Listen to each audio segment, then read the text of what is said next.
Good afternoon and welcome, everybody. This would be the Jeff Cameron Show right here on 97.9 ESPN Radio. Happy New Year. I'm Jeff. That's Tom. We're online, ESPNTallahassee.com. That's where you go to listen live. Via the streaming free, always. Don't miss anything. But, hey, if you do, we got you covered. All 3 hours going to be posted both on iTunes and in our own audio vault upon the conclusion of the program. Great to be back with you. Email the show if you like, jcs@979espnradio.com. On Twitter, you can follow. It's at J Cameron Show, the WTSM app. Good for your mobile devices. And YouTubers, watch us perform the show on YouTube. Type in ESPN Tallahassee. You'll find us. Yeah, I know. We're probably supposed to be back on yesterday. I think that's the way it's usually done, that you watch, in this case, the college football playoff play out, and you think to yourself, all right, well, my boy will be on tomorrow to talk about it. But no, nay, that's not how I roll. I take extra days. And so I took one. And Tom did too. And now we'll talk about that amongst many other things in which we have to get caught up. I hope you're well. And in truth, I needed that day. You know, by the way, I think, Tom, this would have been a pretty maddening situation. We drove back from Miami yesterday. Ooh. And in and of itself, that drive can go to hell from Miami to Tallahassee. It's fairly lengthy and troublesome. The state's overcrowded. We really need the thinning of the herd. We need some people to fall by the wayside. Something, obviously, that not affects my friends or family or any of yours, but other people's. It has to happen at some point. Just too many people in the state. Only bad people. That's right. We need a storm that seeks out evil people and kills them and gets them off our roadways. Happy New Year indeed. So you get back, and after you do all that with the traffic and everything else, but, you know, today, because of the snow, they shut down I-10 for a while. Can you imagine if I had been driving and then they shut down I-10? The kind of patience I exuded yesterday and showcased for my wife and children, I think I would have collapsed. I don't think it would have been in play. What time did you get on the road yesterday? 8:30 in the morning. Okay. Reasonable. It's a little late for you. A little late for me. It's my family brings me down. You know, ordinarily, if it's just me, I'm a champion. I'm out the door by 5:30. It feels like a holiday blues classic, right? My family brings me down. If it's just me, I'm out the door 5:30 a.m. I'm back here by lunch. I'm settling in for lunch and other things and just relaxing and going about my day. But these guys, they're slow. They don't get moving. You got to find – I just stand in the front yard and drink coffee and tell my wife to tell me when they're getting in the car. Otherwise, I'll be lording over them saying, come on, we got to get on the road. Traffic's going to be terrible. I've morphed into my father, bitching and complaining about every second that we delay this trip, the worse it gets. And then I did something that I heard my father do a lot when I was young, which is to announce to the car once they're all seated, we ain't stopping. I hope you went to the bathroom because we're not stopping. Once I get this truck rolling, that's it. My dad would say that, but was never directed towards me because I was You were good. You were a warrior. Straight shot artist, man. Us men are. Yeah. That's what it's about right there. You get on the road, you get locked in, you get focused. Yeah. Georgia ran the ball exceedingly well against Oklahoma, Tom. I don't know if you witnessed this, but that I did not account for. That game, more than the Alabama-Clemson game, which I could have seen the Alabama-Clemson game going exactly as it did the other way, or the way that it did. Like, that didn't shock me. We knew 2 good defenses, 2 quarterbacks, not real good. Somebody gets ahead, the other guy's got to throw. Yeah. You're going to have a problem. But the OU-Georgia game was crazy land. Because if you tell me that OU is going to put up 48 points and the kind of offense that they did against Georgia's defense, which I had immense respect for, then I'm going to tell you that OU wins going away. But, or vice versa. If I looked at it from Georgia's standpoint and said, you know, if I'm going to allow for Baker Mayfield to have the game that he did and for OU to put up the points and the running game and the passing game that they had, then Georgia's going to lose this game. But instead, Georgia runs for 317 yards at 9.3 yards per pop. Well, that hurts feelings, and that does speak to pathetic defense in the Big 12, but different than what I suspected, which was a lack of size in the secondary, not being able to come up and help in the run game. But for patches in this game, Georgia tried not to run the football, which is the crazy. most curious thing. Yeah. I mean, they tried to run little trick runs, end rounds, out of the shotgun. It's maddening. If you're a Georgia fan and you have Sony Michel and you have Nick Chubb, what are we doing? I mean, bludgeoning people. What it does do, unfortunately, and it has nothing to do with conference affiliation, because by and large the SEC was garbage in the bowl season. They win the Big Two there. But I don't get all wrapped up in the bowl season as much as others do. I usually go by the regular season because bowl matchups can be really arbitrary. Exhibition games don't always point to or portend of anything conference is about, good or bad. Like the ACC's had great postseasons and had terrible ones and everything in between, and usually there are different talking points. The lazy person falls into this conference sucks, this conference is great based on bowl results. I don't do that. But I will say that when you watch Georgia play and you watch Alabama play, what's unfortunate now is I don't think we get a contrast in styles that are going to help us enjoy a football game in which we have no vested interest. So, like, to me, like Oklahoma versus Alabama would be infinitely interesting. Clemson versus Georgia in a weird – you know what I'm saying? Like, if you flip these around, that would be really interesting. Instead, we get what I think is going to be 17-14. Probably. I mean, it can be interesting, but, you know, the last time these two met in Atlanta, not on each other's campuses, but in Atlanta. Well, that was a wild, fun game. And it, you know, it had set up. I know that Georgia had good quarterback play that season, but it had set up to look something like we expect this national title game to look. So who knows? Maybe it's the short week. Maybe it's that Georgia has success, so Alabama has no choice but to keep pushing for more points. To me, Georgia looks like the better team heading into this game, but, you know, I said that about Clemson before they play Alabama, and the layoff did Nick Saban quite well. Well, and I thought Auburn was better than both of them. And they lost 3 times, including losing to UCF. And Georgia. Well, I'm saying, you know, I mean, in the rematch. Yeah, in the rematch. But, yeah, and but it's weird. You know, Auburn's, just when you look at their personnel, I thought at times they looked like the best team out of all 3 of those. That said, obviously we'll watch. It'll be fun. It's not ideal, I don't think, for those that would seek balance across the country with or even contrasting styles. Like I said, you'd like to see that. Doesn't happen. By the way, the other thing, of course, that drew of great interest. We'll get back to this. We got the rest of the show. Is the Duke Florida State basketball game that saw Florida State simply run out of gas at 93-all. That had to have buoyed the average Florida State fan who hasn't really watched this team play and hasn't embraced them and fallen in love with their style and their heart and their grit and determination and their depth and everything else. If you hadn't done that yet, you thought, oh, I'll tune in. It's Florida State and Duke. I'll watch mid-afternoon. I'll switch it up with a little basketball. You had to have been, I think, again, heartened by what you saw. That's who this team is, though. They're a lot of fun. And, of course, tonight it's North Carolina at the TLC Double C. And you don't just roll on in time to the TLC Double C and expect to walk away with a victory. And so it is that I'll take the Noles tonight and give 2 to North Carolina. Woo! Yeah, that's right. Who's the favorite? Well, listen, we could easily lose this game. Carolina has a slew of elite players, as they always do. And in particular, we struggle sometimes allowing too much in the way of the offensive glass. Oh, and God. Carolina does that. Terrible. So, well, everybody's going to be made to look bad when you face a center that's transcendent.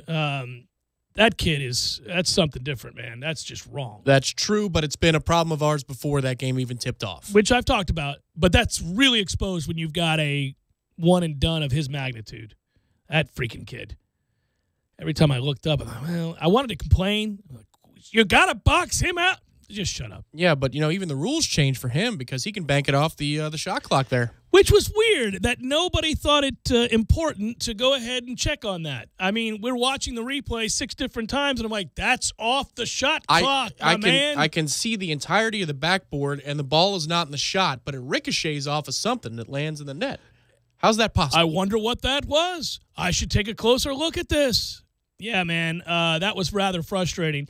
But what wasn't frustrating to me, again, when you look at what this team did, and obviously Angola got hot from 3, and that helped, but this is kind of the way they are, a team that, you know, their most consistent I guess, stat-stuffing player is man, and he's kind of absent in this game, and yet there are others stepping it up throughout at various points of this game. Early in the game, it's M.J. Walker, who contributes double digits in that game against Duke, obviously. Angola hitting those threes was huge. Kofor. Career high, and he continues to just be really a revelation in the sense that you kind of have grown to expect him to knock down open threes now. Exactly. The expectations are different now for Kofor, and we'll see if he comes, regressing back to something in between what he was with the injuries and what he has been in this season. But, it's funny. I'm listening to much of this game on the radio as I'm traveling, and go back and I watch the highlights of it. But you can just hear it in the flow of the game, and we're in a half court. I go, man, we need Kofor to make a basket. We're relying on Kofor an awful lot. But then he lets it go and he hits with regularity. I mean, he got to 28 like that. We go 0 of 7 down the stretch of that game, 0 from 5 beyond the arc, had kind of fallen in love with it, got a little desperate. Duke, on the other hand, scores on 5 of their last 6 positions. Most of those are around the basket. So you kind of see it. It plays out that way. You lose that game. It's still a really nice representation of the program on the road in Cameron to be tied at 93 with a couple minutes to play. You feel good about that effort because that's a talented Duke team. So do you get rewarded now with something other than a moral victory? Do you come home? We said this spate of games is absurd where the ACC does Florida State no favors. You go and you play arguably the most talented team in the country on the road to start your ACC play, and then you come home and face the defending national champions who routinely are littered with McDonald's All-Americans and 5-star recruits. So this is your plight. This is what you have to overcome. Nonetheless, you've played good basketball. You've shown you can play really with anybody. I believe if you can play like that on the road against Duke, then that means you can play with anybody.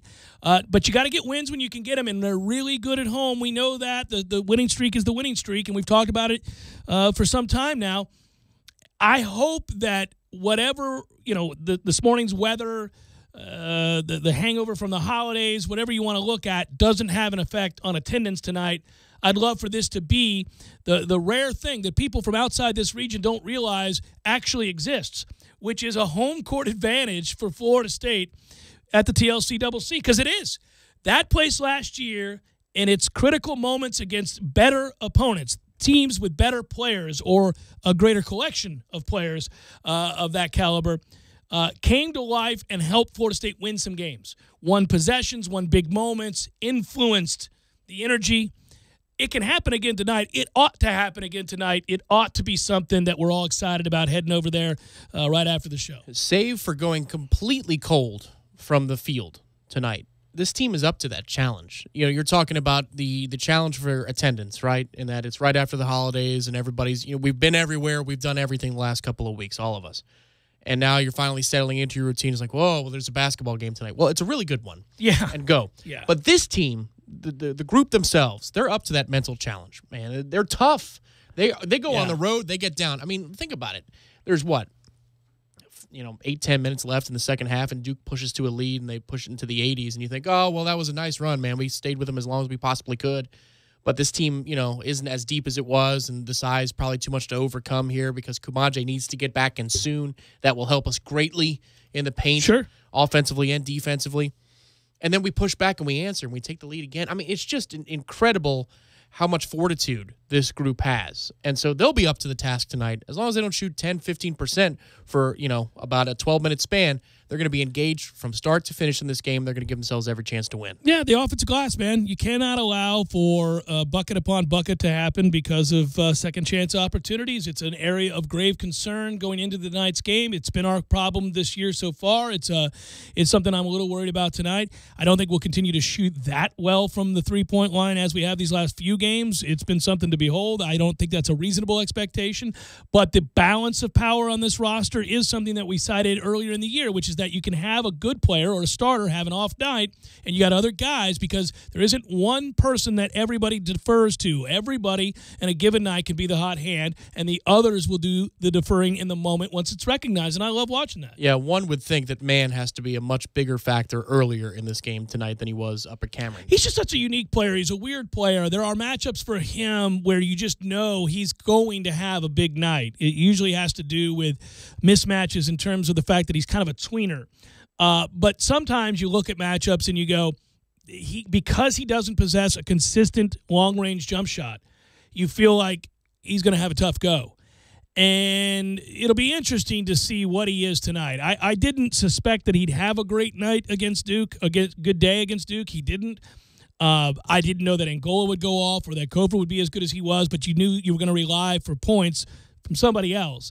We'll see if tonight's matchup's more to his liking. We got time to talk about that game. I can't believe we do an opening segment, first one back of the new year, and I haven't mentioned the fact that Florida State won its bowl game going away against Southern Miss, and there was some good heartwarming aspects to that win. It was what it was. It's not something that you prattle on about for days, but it did ensure yet another winning campaign for Florida State. And the fallout from that game, we'll talk about it next, along with some more news regarding Florida State football, including a player declaring for the NFL draft, unfortunately, but I wish him certainly the best of luck. We'll tell you who it is when we return. Jeff Cameron Show, 97.9 ESPN Radio.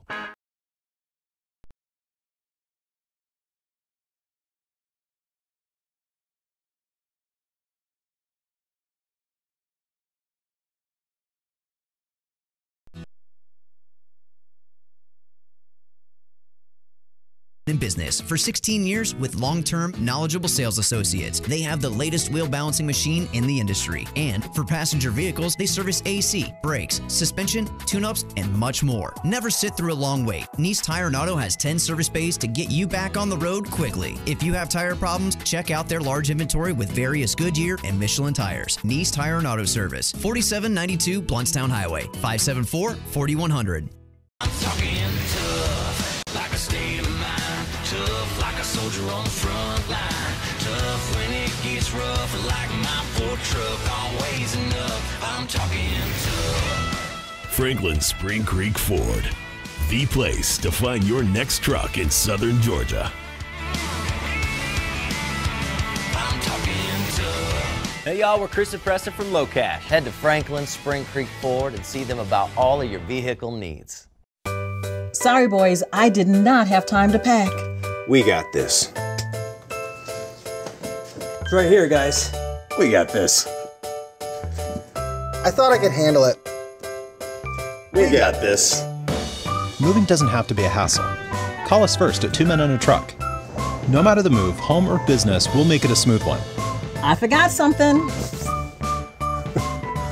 We got this.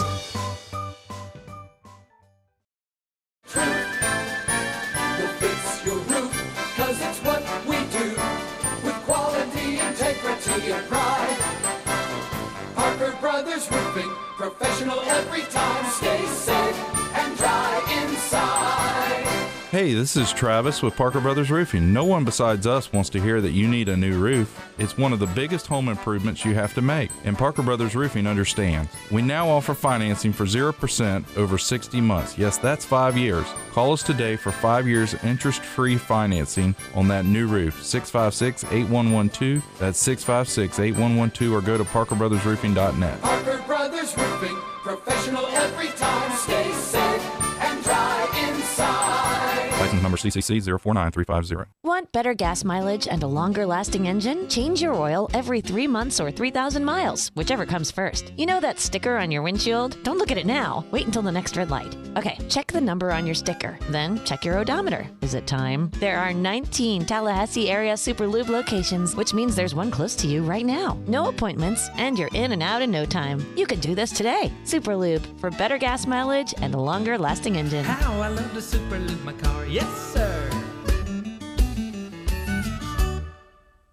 97.9 ESPN Radio would like to congratulate McClay's Daniel Sweeney, January's male winner of the Dale Earnhardt Jr. Buick GMC Cadillac High School Scholar Athlete of the Month. Daniel Sweeney is a senior captain on a Marauder soccer team that is the defending state champions and currently unbeaten in district play this season. Sweeney's play as a defender has helped McClay get off to a 5-1 overall record while giving up just 6 goals. Daniel Sweeney is also a member of the FHSAA Student Athlete Advisory Committee and was selected as one of 12 students from the entire state of Florida to represent student-athlete issues and concerns. He maintains a perfect 4.0 GPA in the classroom. As the January male winner of the Dale Earnhardt Jr. Buick GMC Cadillac High School Scholar Athlete of the Month, Maclay's Daniel Sweeney is now qualified as a finalist for the Dale Jr. $2,500 end-of-the-year scholarship. To help support the folks at Dale Jr., check them out on the corner of Capitol Circle Northeast and Miccosukee or by visiting online at Dale Earnhardt Jr. Buick GMC Cadillac.com.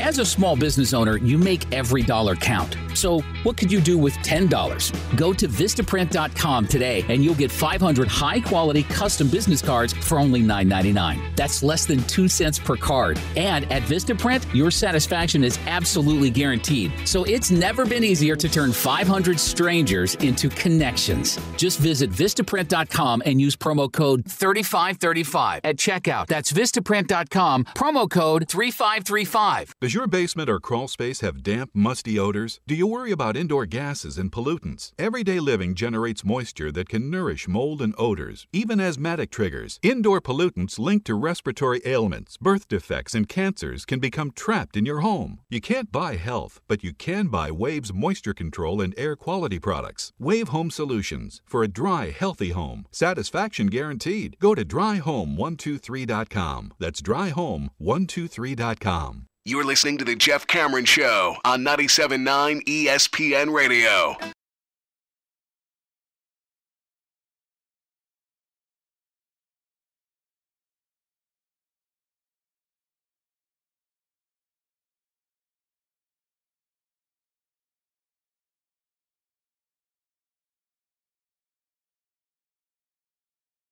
So you know how, and I'll get to the FSU stuff here in just a second. Now, years ago, I began talking about when we watched Alabama morph into this really dynastic program that frustrated all of us who don't root for Alabama. Basically, the thought that everybody's aspiring to be that, and in order to beat them, and they are beatable, it is college football, there is turnover in personnel, you have to get to a certain level. You have to be able to do certain things. And at the core of that conversation, I said was, well, first of all, you have to be able to be competitive in the trenches. You have to be able to at least hold your own. You don't have to win because you can have a transcendent quarterback whom you buy a little time for, and he runs around and makes some plays. You got a shot. But you can't get blown off the ball. You can't get dominated at the point of attack. And that the reason that we saw so frequently Alabama dominating these big games, I theorized, was the Bama Table. And the Bama Table has been forever with us ever since then. One of the show memes, if you will, that has caught on over the years. I was once again reminded of the Bama Table as I watched Alabama Clemson. In particular, a couple of players that, you get a look at Deron Payne and you go, well, there is nobody on either team that should look like that ever, and nobody here has. That is wrong. To be 310 pounds, built that way, and to move in that fashion, you're just reminded that if you recruit enough five-star kids, your 5 stars and depth of 5-star talent, when you're repeatedly the number one class in the country, is going to produce occasionally mutants that look like that guy. And you can't do anything with him. You may have your fair share of starters that are 5 stars and or allow for your class to be ranked in the top 5. But if you don't stockpile them time and again, the chances you produce somebody looking like that is pretty rare. I was watching the coach's film room for the bulk of the time that I was watching the second game. I watched the coach's film room for about half of the first quarter, then I went out to watch the Georgia-Oklahoma game because I thought, correctly so, as it turned out, that would be the more entertaining of the 2 games. So I decided I want to watch that and be in festive mode. But there are so many plays when they rewound them that Alabama's coverage was so ridiculously perfect. I mean, it wasn't just about what they did up front defensively. I mean, how many plays I saw where Bryant drops back and there's no one to throw to. I mean, no one is separating themselves. Well, and it doesn't help that he's not great, right, at being just a pocket passer. There are a lot of problems there. A lot of problems. But again, I'm just talking about sheer. I mean, Deshaun hand. You know, I mean, just these guys that don't. It's just wrong to see people who look like that off the. There were times where Clemson's tight ends, sir. Yeah, sir. Well, I don't know how you scheme that up, and then how responsible you are as a quarterback. That's where the quarterback not being good comes into play. Because if that's the scheme where you're going to try and block him with a tight end, then you need to know the ball needs to come out. But remember. There's some times where it just happens. There's nothing else you can do. They made the right play call. They're in the right defense. I mean, C. O'Leary getting blown off the ball when we faced Clemson. Sure. You know, I mean, where you're relying on him to be in there and give you something. Well, if you don't turn the ball over such that, you're putting points on the board for Alabama, Clemson's still in that football game. Sure. Even with Alabama having the field position tilted so far in their favor, it's like the field was perpendicular to the ground. I mean, ridiculous the way the field position was in that game. Yeah, when they got up and you just felt the smothering effect of what they do. It felt very familiar. We watched that play out first game of the year. And Florida State was in a better position to expose, I think, in the passing game certainly, to expose Alabama a little bit and won their fair share of battles in that first quarter and a half against Alabama. But that's where I was a little surprised. Again, just how well they covered and how few open receivers Bryant really had to throw to. I mean, Kane obviously has a couple of big drops, and you have to throw some guys open, as we saw in our game. The first half of our game where we looked like the better team, and it didn't matter because the rest of the season comes off the rails.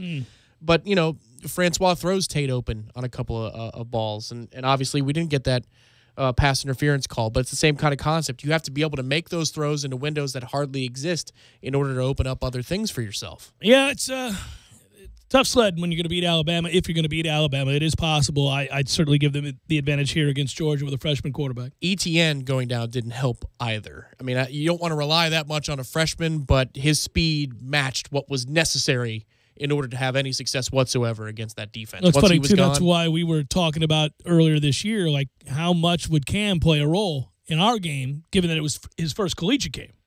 You knew that if you didn't have somebody that could change the game with a bout to the house, if you will, then you were in deep trouble. Well, that was the frustrating part, right? Because by the time we gave him a shot in the first quarter, what does he gain? 8-10 yards, and he runs over somebody? Well, okay, that'll work. Jaquez is useful, but he can't hit the hole in the time necessary that Cam can. In that game, it didn't feel like he was ever going to be useful. Junior tight end Ryan Izzo, who caught 20 passes this year, felt like it should have been a lot more, right? For 317 yards, 3 touchdowns, has announced that he's leaving Florida State, declares for the NFL draft. He said in a statement, quote, "After lots of thought and careful consideration, I have decided to forego my senior season and chase my dream of playing in the NFL. I would like to thank Coach Jimbo and Coach Brewster for giving me the opportunity to be a Seminole. I would also like to thank God for all of his blessings and my family and friends for all their love and support. Lastly, thank you to Noel Nation for all of your nonstop support. We have the best fans in the country, period.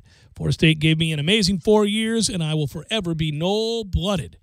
So it is that Ryan Izzo will take it on down the road and go to the National Football League. We wish him all the best. Ryan Izzo strikes me as an NFL tight end, and I think he'll do fine. I think so, yeah.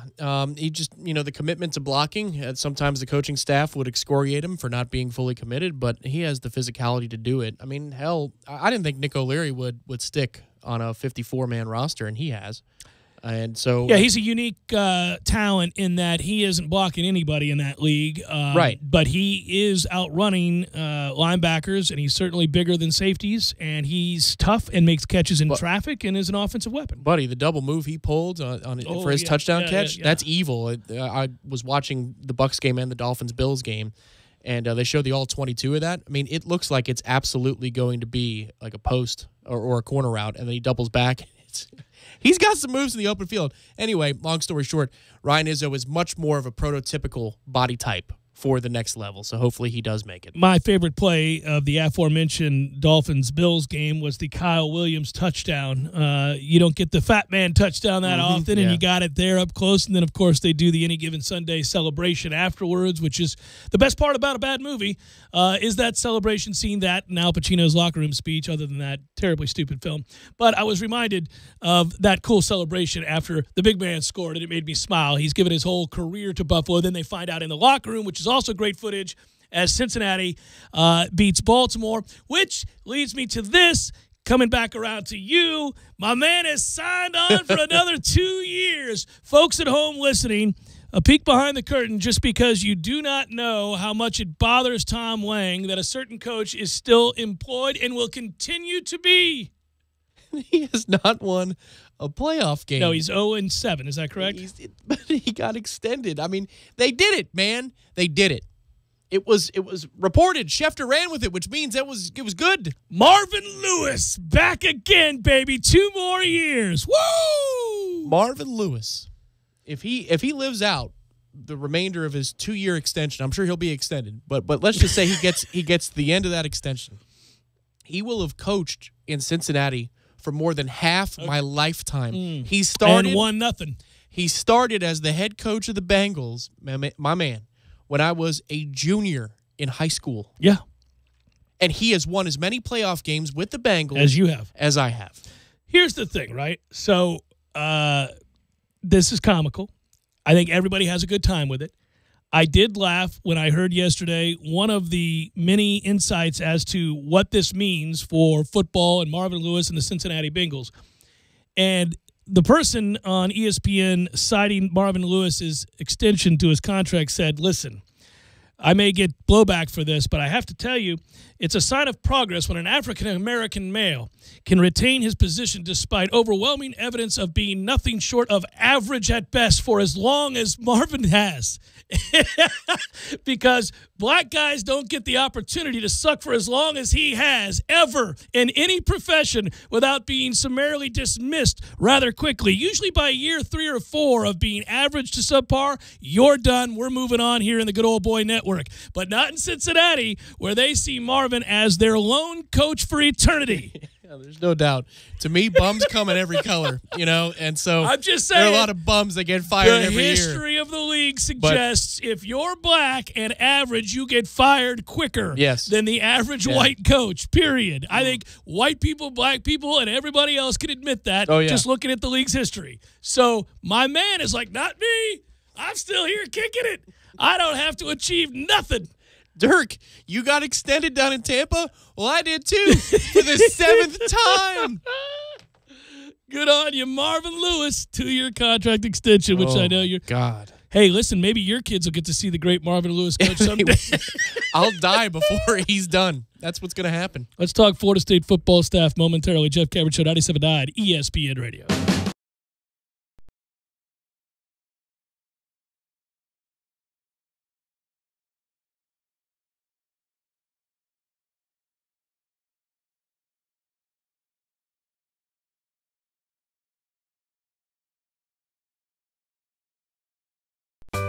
Sorry, boys, I did not have time to pack. We got this. It's right here, guys. We got this. I thought I could handle it. We got this. Moving doesn't have to be a hassle. Call us first at 2 Men and a Truck. No matter the move, home or business, we'll make it a smooth one. I forgot something. We got this. When you're in need of auto repairs, look no further than Nice Tire and Auto Service. Nice has been in business for 16 years with long-term, knowledgeable sales associates. They have the latest wheel balancing machine in the industry. And for passenger vehicles, they service AC, brakes, suspension, tune-ups, and much more. Never sit through a long wait. Nice Tire and Auto has 10 service bays to get you back on the road quickly. If you have tire problems, check out their large inventory with various Goodyear and Michelin tires. Nice Tire and Auto Service, 4792 Blountstown Highway, 574-4100. I'm talking tough, like a state of mind. Tough, like a soldier on the front line. Tough when it gets rough, like my Ford truck, always enough. I'm talking tough. Franklin Spring Creek Ford, the place to find your next truck in southern Georgia. I'm talking tough.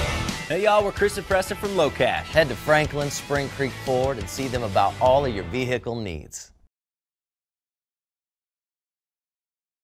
Service at straighttalk.com. I give to you easy laundry service from my friends at Wash Around the Clock. Oh, buddy, this is a game changer. If you're like me, your life is hectic. Between work, school, your kids' sporting events, and activities, well, it leaves you precious little time to kick back and take a load off. About the last thing you want to do is hours of laundry, but there it sits, staring at you, taunting. No more. That's right. More watching, less washing. Save hours of valuable time when you sign up not doing laundry with easy laundry service from Wash Around the Clock. Whether it's dry cleaning or just plain laundry, Wash Around the Clock's easy laundry service will pick up and deliver at your home or office. So sign up for free today at easylaundry.net, or you can give them a call, 850-597-9007. Again, sign up today at easylaundry.net. Oh, and by the way, I got you. Use promo code JCS20 and save 20%. That's promo code JCS20. You're saving 20% on your first order. That's easylaundry.net from Wash Around the Clock. At Whole Foods Market, we believe in real food. Food that's full of nutrients, naturally vivid and colorful, fresh and delicious. Food that connects you to your body, to the seasons, and to the natural world. We believe food should nourish you and help you think. It should help you feel calm, clear-headed, and strong. It should help you do more, sleep better, and wake up happier. That's food that lives up to its name. We believe in real food. Whole Foods Market. If you've fallen behind on your taxes, you know that the IRS is already coming for their money, and they'll get it too by garnishing your wages or maybe even taking your home or business. They call it enforced compliance, and you'd better watch out because the penalties and interest compound daily, making it seem impossible to ever get out of debt. You need to call the experts at Optima Tax Relief. Solving tax issues is all they do. One call to Optima starts the process to stop the demand letters and stop aggressive collection actions. They get to work immediately, fighting to protect your assets and helping you put your tax problems behind you. The IRS writes off millions every year, and Optima knows all the ins and outs of the IRS's tax assistance programs that could save you thousands. So what are you waiting for? Call Optima now for a free consultation. Call 800-714-8422. 800-714-8422. 800-714-8422. Optima Tax Relief. Some restrictions apply. For complete details, please visit OptimaTaxRelief.com. Are you ready to experience an awesome fishing expedition? Sea Quarters Marina is home to several great charter services. All charters are customized based upon the types of fishing opportunities available and the type of fishing the customer requests. The Northwest Gulf Coast offers a variety of different angling adventures thanks to unspoiled back county islands and crystal clear flats. For more information regarding charters, call Sea Quarters Marina at 697-8400 or online at seaquartersmarina.com. Barry knows school, he's keeping you comfortable. Barry knows school, you can put him to the test. Seasons change, but your confidence in your home comfort system shouldn't. When you turn to the experts at Carrier and Barano Heating and Air, you'll be comfortable in your home all year long. This winter, take advantage of great rebates and 0% APR financing for 36 months. Learn more online at BaranoAC.com. Barano Heating and Air Conditioning. Florida license number CAC 057652. If you've been suffering from a chronic illness and prescription drugs aren't working, it's time to seek alternative treatment. Dr. Joe Dorn provides evaluations and ordering of natural products for patients who qualify under the new Amendment 2 law. To make an appointment with Dr. Dorn or for a free e-visit, go to mmtcfl.com. That's mmtcfl.com. Visit Dr. Dorn at our Tallahassee MMT Clinic on Capitol Circle Northeast, next to the Cake Shop. It's time to stop suffering and seek affordable and compassionate care.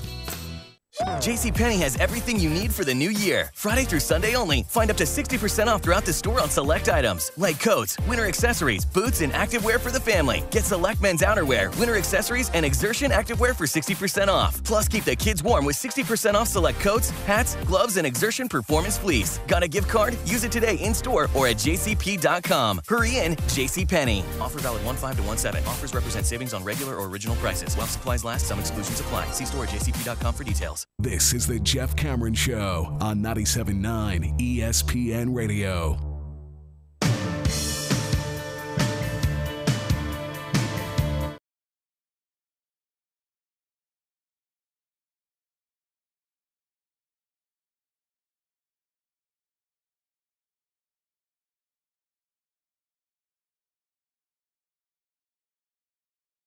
Show 97.9 ESPN Radio. So you get anxious, Tom, about the rest of the staff? falling into place, not falling into place? Have you given it any thought at all? I've given it some thought. Anxious, no, but my eyes are kind of okay. Greg Frey had a meeting on campus, the Michigan offensive line coach, and I got everybody stirred up. They're kind of looking around the room like, all right, we're going to be fine. A lot of people want to come here, but like to hear about those people. We were going to have it by New Signing Year's, on right? the dotted. That was what we heard. Well, listen, one of two things. Okay, so let's address that. Willie Taggart said on the Jeff Cameron show, hey, that's this show, that he would like to have his staff in place by the new year, by the 1st. Now, he also said in that interview, and he's repeated it at numerous other locations, that, look, it's not important the exact date, but rather that they get it right. If it's true that as this thing played out over the last couple of weeks, that more and more names were either offered up, posited, put in the hat, if you will, either by agents or by coaches themselves, letting them know through back channels that, hey, I'm currently employed here, but I am interested about there. Give me a moment. Got a bowl game to coach. That was going to further cause a delay. In fact, you needed to do your due diligence and actually take a look at these 7 or 8 or 9 candidates for position A, position B, position C, whereas you thought maybe there were just a couple of key guys. There was some that you could have penciled in and or put in ink that you knew he would bring over from his previous stops at USF and Oregon, and that has happened. Those individuals have made their way. The Dugans one is apparently 24/7 says he's here in town today, but that's not done yet. But otherwise, the people that he's been tied to kind of made their way. The Dugans one is a big one, and I'm surprised T-Buck hasn't been put in the fold and been hired yet. The fact that it looks like he's going to stay at Mississippi State is kind of surprising. But nonetheless, Dugans is a big one, I think. I'm not fretting. Obviously, I tend to believe what he and others have said around the program, which is that, look, this garnered an awful lot of interest. It's not every day that a Florida State opens up. Now, I say that well aware of something else. Fans, alumni, supporters of any university tend to believe that their job is the best job and the only job, and why wouldn't you leave that job for this job always? That's not true, though. There are a lot of good jobs, and there are a lot of other things that factor into a decision to move a family, yourself and a family, across country or wherever it is you'd be headed from to Tallahassee. And sometimes guys have jobs at places that you'd say, well, that's not as good a job as this job.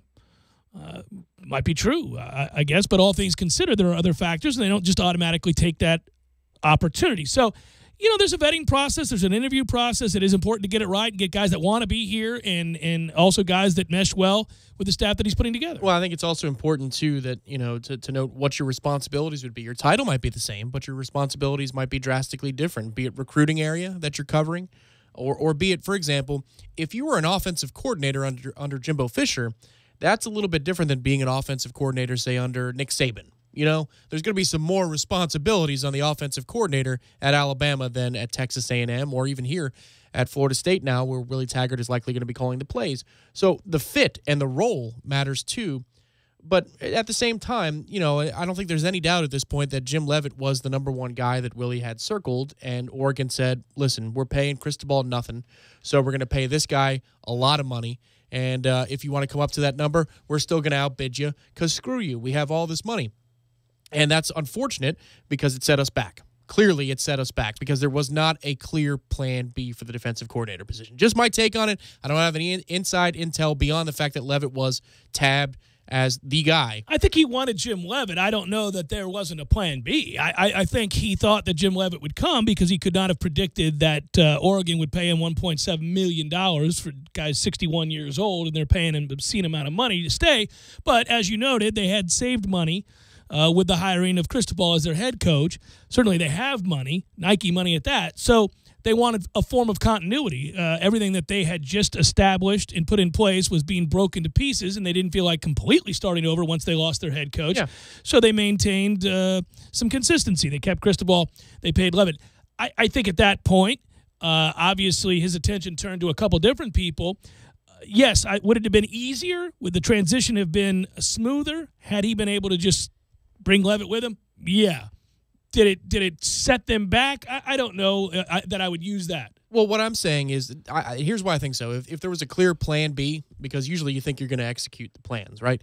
They would have been announced by now who our coach is, who our defensive coordinator is. Probably, except for one of the candidates was coaching this past weekend. And one of the candidates at South Carolina was beating Michigan in the process, and offensive line coach was at Michigan. So these games just got played. You got to get people here, interview them and all that. I don't know. It's we'll see. If next Wednesday we're having this conversation, sure. I think it'll be a little bit more alarming. Well, yeah, we're falling into the nuance trap here. Yeah. I mean, I think we're saying the same thing, but to me, my thing is, if you have a plan B, that guy says, I'm coming. Just we'll work out the details, but I'm coming.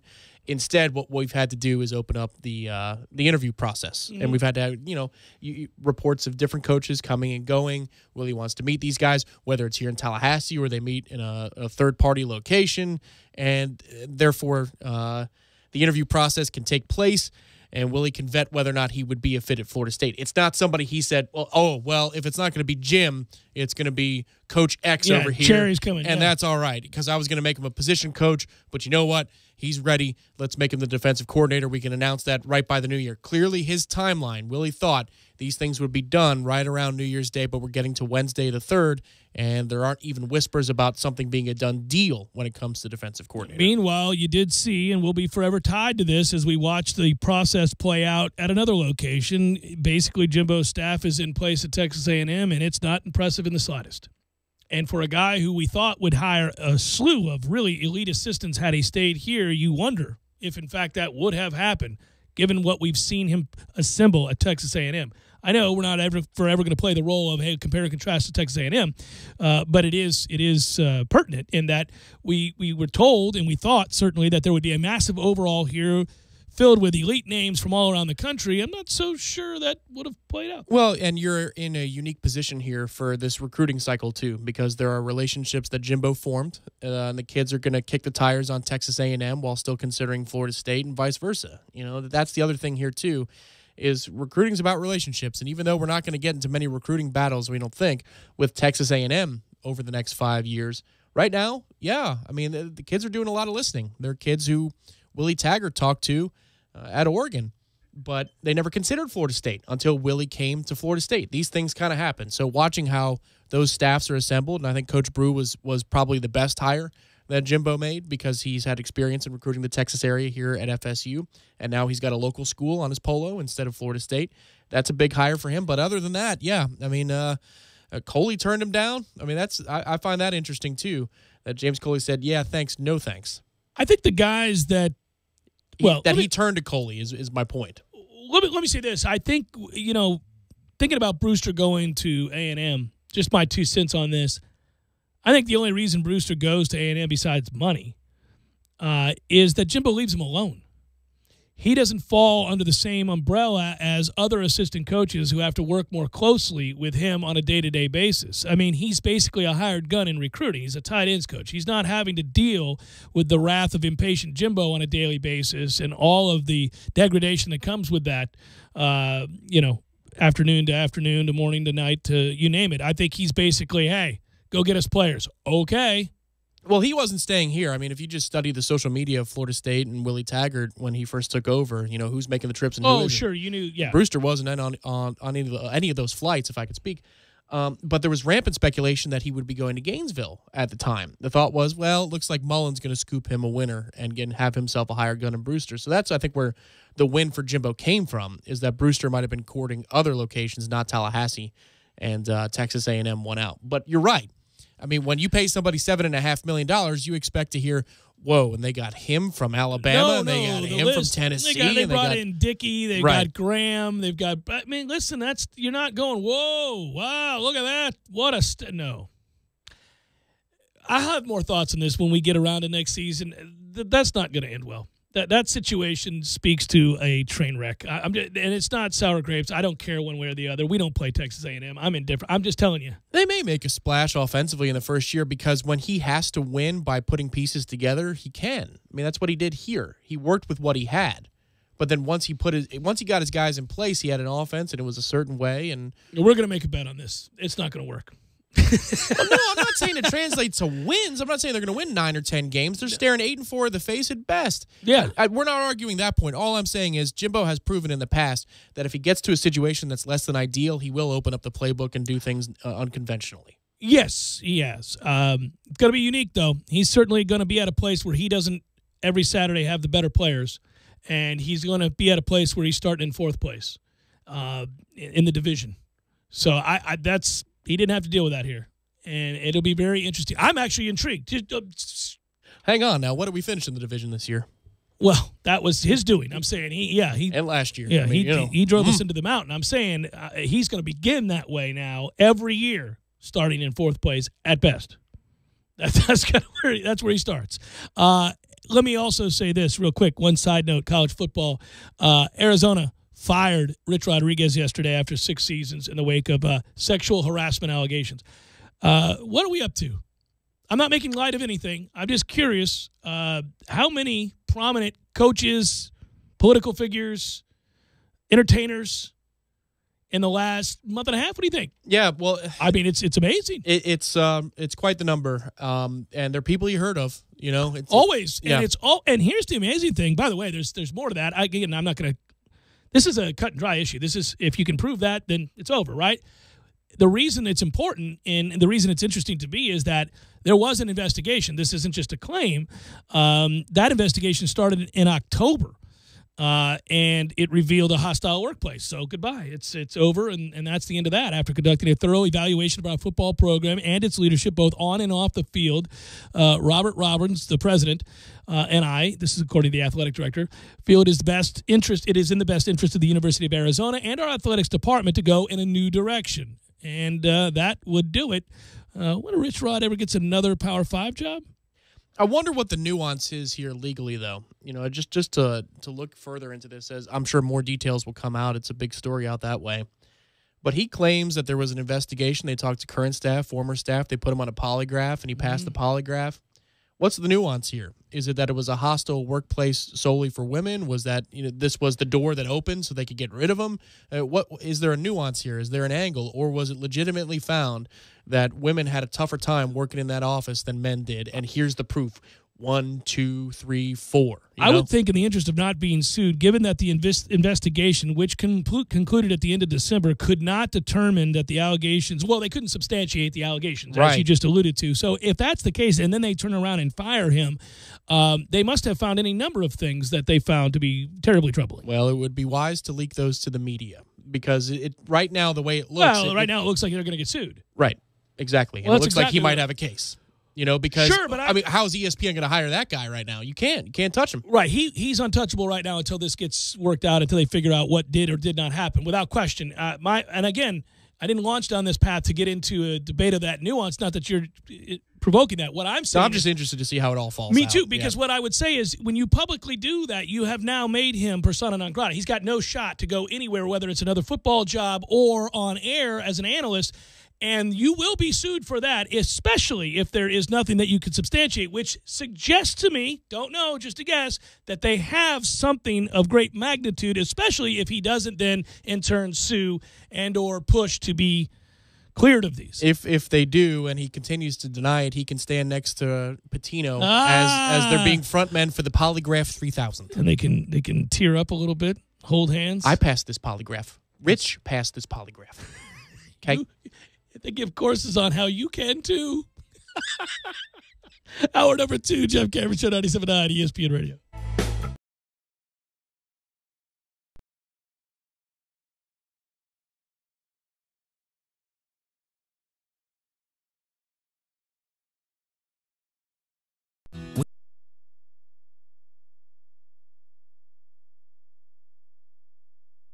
Long-term, knowledgeable sales associates. They have the latest wheel balancing machine in the industry. And for passenger vehicles, they service AC, brakes, suspension, tune-ups, and much more. Never sit through a long wait. Nice Tire and Auto has 10 service bays to get you back on the road quickly. If you have tire problems, check out their large inventory with various Goodyear and Michelin tires. Nice Tire and Auto Service, 4792 Bluntstown Highway, 574-4100. I'm talking tough, like a state of mind. soldier on the front line. Tough when it gets rough, like my Ford truck, always enough. I'm talking tough. Franklin Spring Creek Ford, the place to find your next truck in southern Georgia. I'm talking tough. Hey y'all, we're Chris and Preston from Low Cash. Head to Franklin Spring Creek Ford and see them about all of your vehicle needs. Sorry, boys, I did not have time to pack. We got this. It's right here, guys. We got this.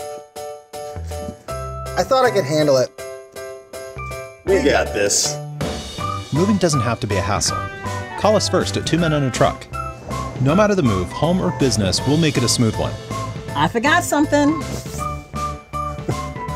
We got this.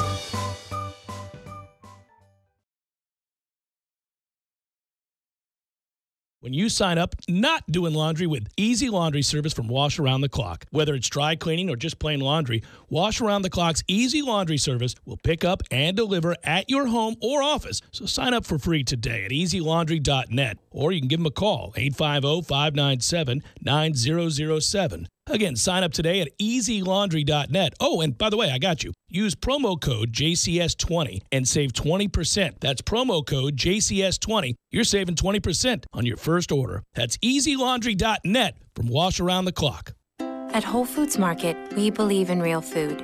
Food that's full of nutrients. Naturally vivid and colorful, fresh and delicious. Food that connects you to your body, to the seasons, and to the natural world. We believe food should nourish you and help you think. It should help you feel calm, clear-headed, and strong. It should help you do more, sleep better, and wake up happier. That's food that lives up to its name. We believe in real food. Whole Foods Market. 97.9 ESPN Radio would like to congratulate McClay's Daniel Sweeney, January's male winner of the Dale Earnhardt Jr. Buick GMC Cadillac High School Scholar Athlete of the Month. Daniel Sweeney is a senior captain on a Marauder soccer team that is the defending state champions and currently unbeaten in district play this season. Sweeney's play as a defender has helped McClay get off to a 5-1 overall record while giving up just 6 goals. Daniel Sweeney is also a member of the FHSAA Student Athlete Advisory Committee and was selected as one of 12 students from the entire state of Florida to represent student-athlete issues and concerns. He maintains a perfect 4.0 GPA in the classroom. As the January male winner of the Dale Earnhardt Jr. Buick GMC Cadillac High School Scholar Athlete of the Month, McClay's Daniel Sweeney is now qualified as a finalist for the Dale Jr. $2,500 end-of-the-year scholarship. To help support the folks at Dale Jr., check them out on the corner of Capitol Circle Northeast and Miccosukee or by visiting online at Dale Earnhardt Jr. Buick GMC Cadillac.com.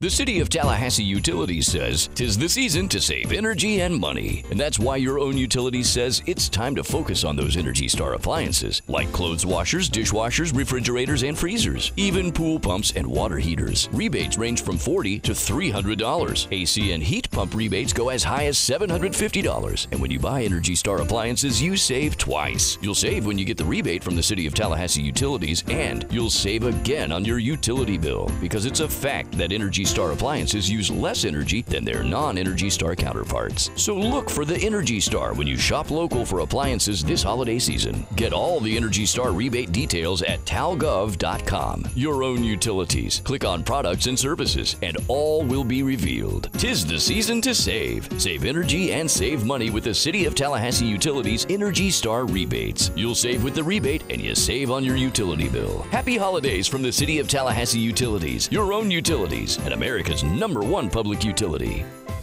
This is 97.9 ESPN Radio, WTSM, Woodville, Thomasville, Tallahassee. ESPN Radio Sports Center.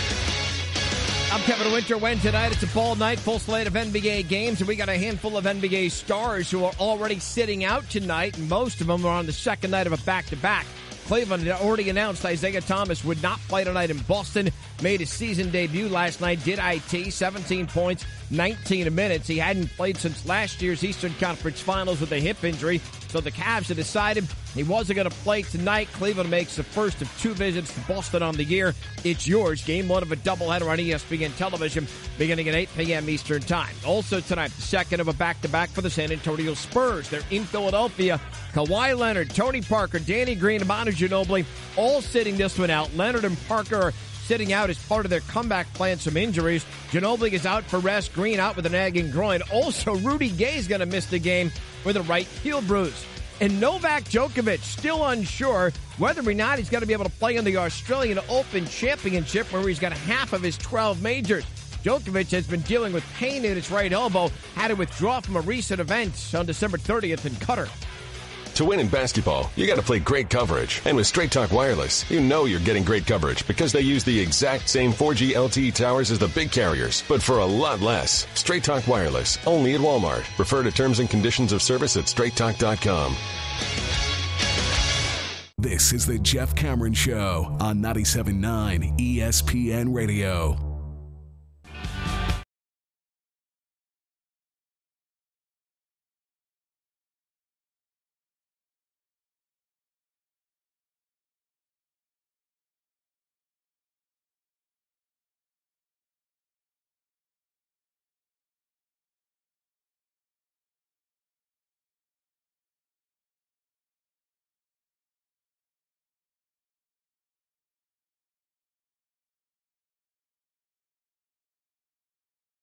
Hour number 2, Jeff Cameron Show, 97.9 ESPN Radio. Good to be with you.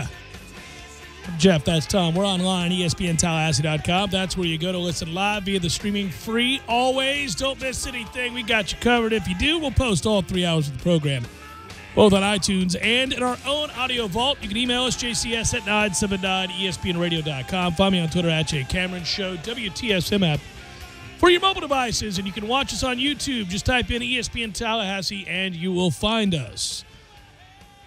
So we ended the last hour talking about Arizona firing Rich Rodriguez. Other college football news is, of course, something that we've been catching up on. Knowles won the bowl game, and we have our national championship game lined up, ready to roll. Georgia and Alabama. Of course, college basketball in Florida State tonight. This ought to be fun.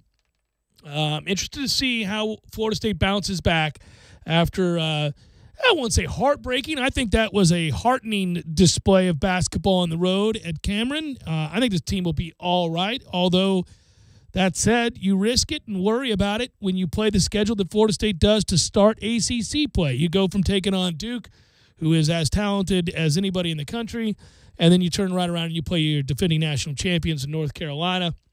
And they're gettable. They've been made to look bad at times this year, actually. It's been strange to watch North Carolina, kind of, A, look like a different team playing some small ball, but then B, at times just look bad. Blown out by Michigan State. And they lost to Wofford at home, I think it was? Wofford. Yep, Wofford. That's right. So now you wonder, what happens tonight with Florida State and North Carolina. Dick Vitale will be here. Hello, Dickie V. If you're listening to the program, good to have you in town. So I was looking at the offensive rebounding numbers for this season, and obviously last year North Carolina's stats were through the roof. Remember, it was something like 45% of their misses they were rebounding on. Just absurd numbers in the glass. Duke is the third best team in the country at offensive rebounding through 14 games of its season. Of course, we're going to help raise that number a little bit after our effort up there at Cameron. North Carolina is not quite the team it was last year. It was number one far and away last season, but they're 36th in the country. So a little bit more of a human test for Florida State tonight. Yeah, when you lose some of the talent that they did, that's going to happen. It has to be a bit of a drop-off, but we never lose sight of the fact that that's still a really talented team. Going back to what we talked about as we started the conversation with Florida State basketball, they fall in that game against Duke and gave themselves an opportunity, had a chance to win that game. I actually thought that momentarily it looked like they might even win that game as Duke continued to get into foul trouble, and I was holding my breath, brother. Holding my breath. I know a lot of people want to talk about officiating after that game, but I didn't think it was that bad. The second half down the stretch, there's a charge call on us out of nowhere, the Kofor one, where and then that wasn't a glass ceiling. That was a stone ceiling with the 4 fouls. They were not going to whistle anybody for 5 fouls. It was a joke. But, hey, we got to a point where They'll blame the two officials, too. That's the other thing. How weird is that an official broke his foot in the first half? A lot of times, sadly, people would certainly celebrate that development. Sure, but that's what they'll blame it on. But there was clearly not going to be a fifth foul assessed until Duke took a 10-point lead or something crazy like that. I'm just going to say that I don't look at officiating when Marvin Bagley III drops 32 and 21 on you. That's a day. Now, I'm also not one of those guys who flips out about it because that's what Marvin Bagley III does on everybody. He's a freak. And when you watch him to see that kind of athleticism and that body type at that age, it is so rare. It's why everybody wanted him. It's infinitely frustrating that you're not going to get a guy like that here in all likelihood. He's going to go to a place like Duke or North Carolina. And when that happens, you're at times without an answer. And we certainly were in that game. It's funny. I was looking back at that game, and we were talking about the frustration of not being able to keep him off the glass. Remember when Bryce Johnson went for 39 and 23 against us? Yeah. And looked like, Lou Alcindor? Yeah. That's the way it felt a little bit at times against Duke over the weekend. Yeah, agreed. But then there was also the flagrant call in the second half, the elbow to the head, and then they go to the review, and they somehow change it from flagrant should be called on Duke to Florida State foul at the break. We go to commercial break, and we come back with a completely different story. So there were a couple of moments where you're going, well, this is a Cameron indoor day, and we might still have enough in the tank to overcome that. Yeah. But you have to beat Duke by more than a basket in order to beat Duke in their building. That's just the truth of it. It feels that way. I know the moments you're talking of because I, believe me, was watching every second of that game and screaming at it. And yet, we've hit a last-second three to beat them on the road at Duke before. Sure. You can. But what I'm saying is, I know what you're saying. The whistle is blown. There's going to be a foul assessed on Duke. They go to the monitor to see if it's a flagrant. Somehow you come back, it's a foul on Florida State. Okay. Well, the review process in almost all sports has me infinitely frustrated to begin with. A scoop shot on an offensive rebound off a free throw miss that goes off, the shot clock, and it goes in. But, nobody's seen that. It drives me nuts. I don't know how it's possible. I can't believe the announcers wouldn't even call it. No. Oh, I'm like, they what were are so we in looking love. at, my man? Oh my God. Maybe it's a CBS thing. I don't know. But they were just their pants were down like my man with Cam Newton and Tim Tebow, Mr. Gary Danielson. They were proud to be there that day. Very proud. FSU has struggled against North Carolina, but North Carolina, you don't roll on in here to the TLC CCC and expect to walk away with a victory. It's not going to happen. We're going to be all right here. It's going to happen, right? Let's hope it happens. It's not a record for Coach Hamilton against North Carolina that he can be elated about. It is we're 5-21. Well, 5-21 against North Carolina. Man, do you remember a few years back? This is the one, actually two of them. There's the three from half court that Lawson hit. Yeah. Well, it's a runner from about 10 feet beyond the three-point line. I mean, an actual runner. Yeah. I mean, this is pre-Steph Curry, so those just didn't go in with regularity. Yeah. And that was after Derwin fouled after he turned the ball over and we're up 2 possessions. And anyway. Then there was also the Harrison Barnes three over Snare from 30 feet. I mean, remember that one, too? Oh, we were standing next to each other for that one. It's very disheartening. Some bad beats. Some bad beats here at the TLC CCC over the years. Well, if you recall, last year's game, we met just once last season, and we had cut it to 28-27. It was a Dwayne Bacon 3 that made that happen with 7:38 to play in the first half. And you're like, okay. And, UNC's big men in terms of Hicks and May and Meeks, they had fouls, and it seemed like it was going to be something we could get away with.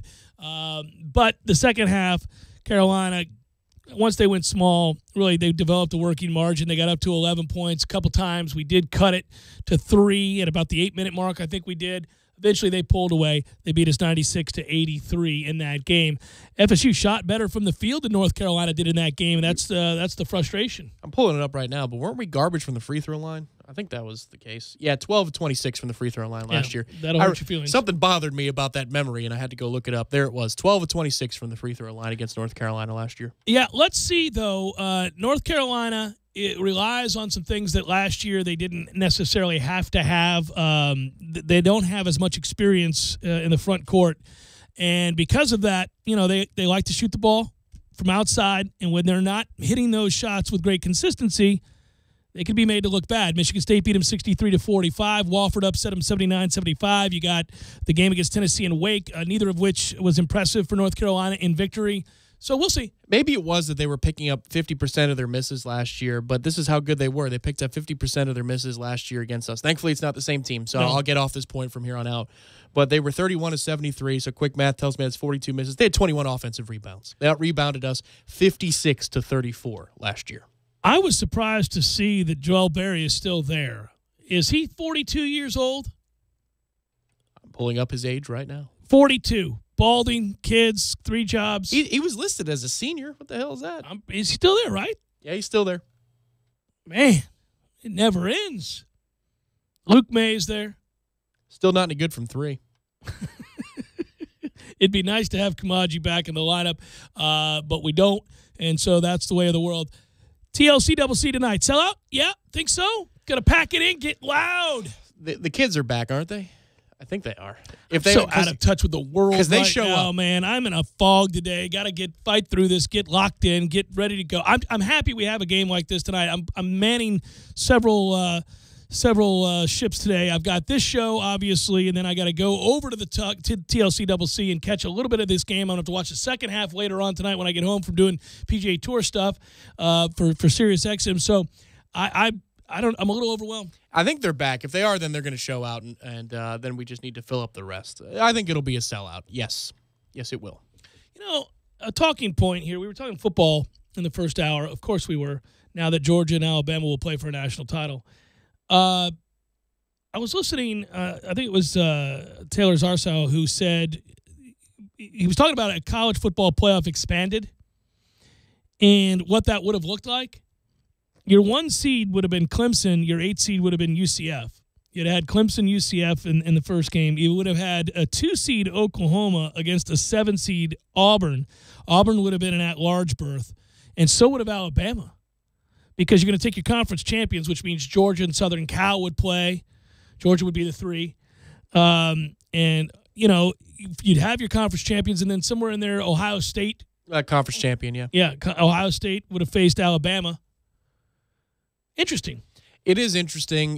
This is the perfect case this year. If Alabama does close the deal as a non-conference champion and you have UCF defeating Auburn, even though that's Auburn's fourth loss of the season, so and they don't care to be there as much as they would as if they were playing in a playoff game. So let's not fall into that trap. You know, we just saw it a couple of years ago with Houston and us in Atlanta. Oh, sure, it happens. Yeah. It's part of the same problem. So let's not rewrite history and say that both teams care to be there the same amount. That's just not true.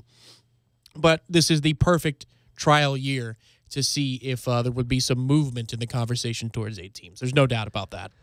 Well, when they do it, they'll post if it happens, if it goes to 8. I don't necessarily want 8. Don't think we need 8. It'll eventually get to 8, but you'll have your 5 conference champions out of the Power 5. So those 5 slots will be taken no matter what. So you'll see some teams that win a conference championship in a given year where they have 4 losses, and that's going to frustrate you. And there'll be some undefeated team out there from a small conference saying, hey, wait a minute. And then you'll have the best of the group of 5. So whoever the best team is out of the group of 5. And then you'll have 2 at large. The only way that I'd do 8 is but your 2 at large, by the way, are always going to be probably in this case, Power 5. Alabama, right? Yeah. Alabama and Auburn.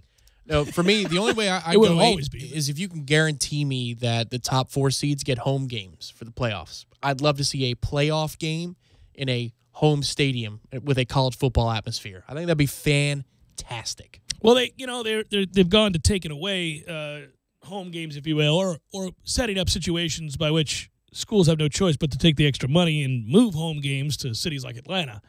I don't think it's coming back anytime soon. Have your semifinals and your final at those bowl sites, the New Year's Six, whatever, but you can still command all the corporate dollars. Just put it on, paint it on the field at Doak, paint it in Tuscaloosa, wherever the game is.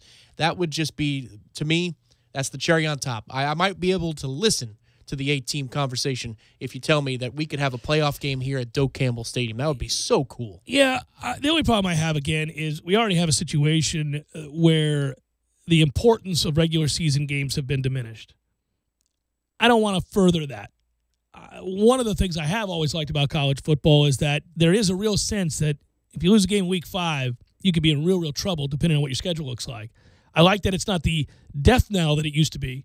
But I don't want an Alabama-Auburn game to be rendered as meaningless, other than amongst the fan bases in a rivalry. I don't like the idea of that. I don't like something starting to closely resemble college basketball's conference tournaments, where you go, well, you've cannibalized the regular season to be nothing. Sure. To me also, while looking to the past, I look at that Auburn, statement where you often see people will argue that, well, UCF beat a team that beat both Alabama and Georgia. Well, how many years did Florida State lose a game and beat Miami later or beat a Florida later? And it's like, well, it was too little, too late. So what? So what? I mean, Syracuse beat Clemson.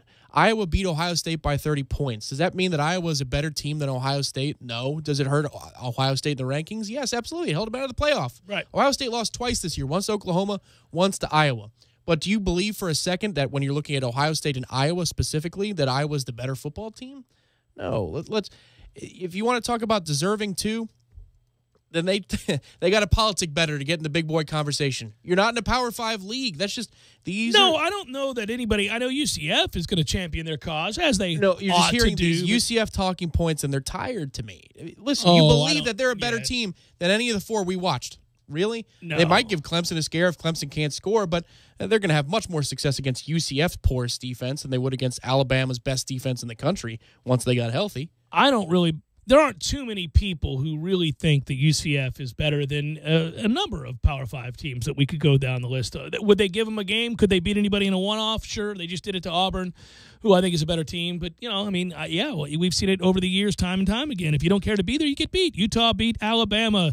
Obviously, we watched Boise State do it to Oklahoma in a famed Fiesta Bowl. UCF beat Baylor one year. We lost to Houston. I mean, No, that happens all the time.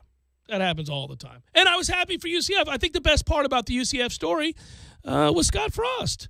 I mean, doing the right thing. And by the way, they're doing the right thing administration-wise, too. They're paying everybody national championship bonuses on their coaching staff. Frost already hit his cap, but they're giving the other coaches bonuses for going 13-0. One thing to note, that's a program that a couple of years ago didn't win a game.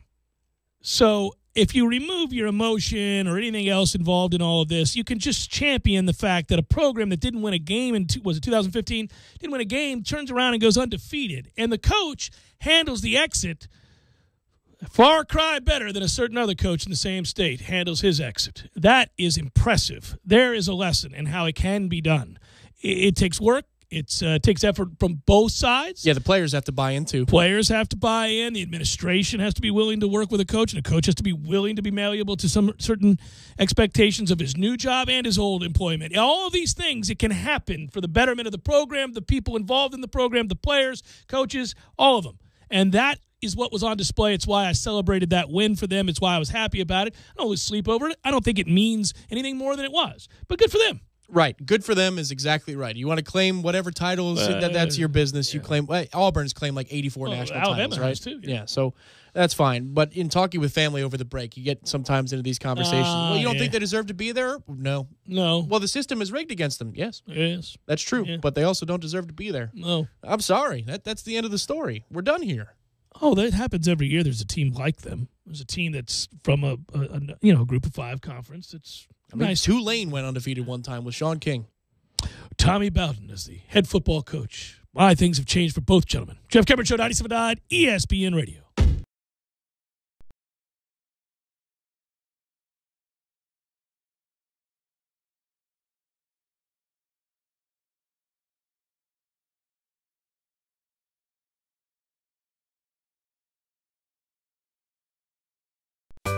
Sorry, boys, I did not have time to pack. We got this. It's right here, guys. We got this. I thought I could handle it. We got this. Moving doesn't have to be a hassle. Call us first at 2 Men and a Truck. No matter the move, home or business, we'll make it a smooth one. I forgot something. We got this.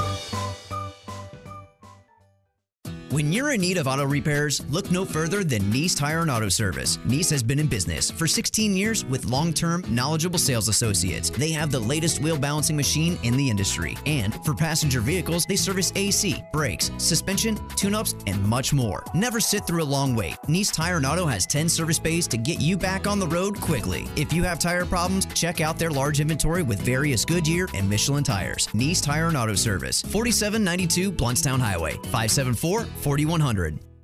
I'm talking tough, like a state of mind. Tough, like a soldier on the front line. Tough when it gets rough, like my Ford truck, always enough. I'm talking tough. Franklin Spring Creek Ford, the place to find your next truck in southern Georgia. I'm talking tough. Hey y'all, we're Chris and Preston from Low Cash. Head to Franklin Spring Creek Ford and see them about all of your vehicle needs.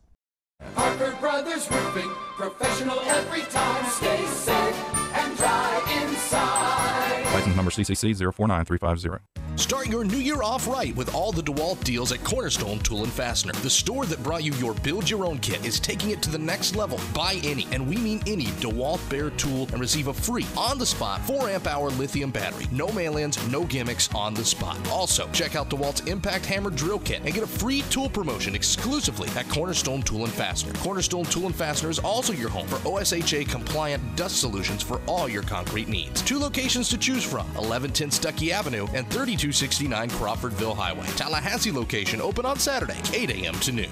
97.9 ESPN Radio would like to congratulate Maclay's Daniel Sweeney, January's male winner of the Dale Earnhardt Jr. Buick GMC Cadillac High School Scholar Athlete of the Month. Daniel Sweeney is a senior captain on a Marauder soccer team that is the defending state champions and currently unbeaten in district play this season. Sweeney's play as a defender has helped Maclay get off to a 5-1 overall record while giving up just 6 goals. Daniel Sweeney is also a member of the FHSAA Student Athlete Advisory Committee and was selected as one of 12 students from the entire state of Florida to represent student-athlete issues and concerns. He maintains a perfect 4.0 GPA in the classroom. As the January male winner of the Dale Earnhardt Jr. Buick GMC Cadillac High School Scholar Athlete of the Month, Maclay's Daniel Sweeney is now qualified as a finalist for the Dale Jr. $2,500 end-of-the-year scholarship. To help support the folks at Dale Jr., check them out on the corner of Capitol Circle Northeast and Miccosukee or by visiting online at Dale Earnhardt Jr. Buick GMC Cadillac.com.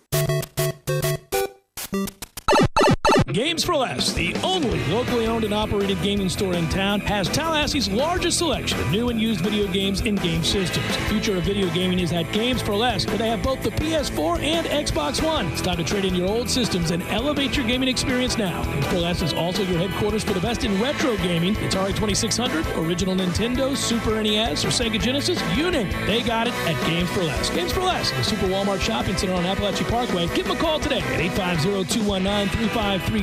That's Games for Less. 2018 is not just a new year. It's also an opportunity to grow your business with top talent. But how do you find it? ZipRecruiter.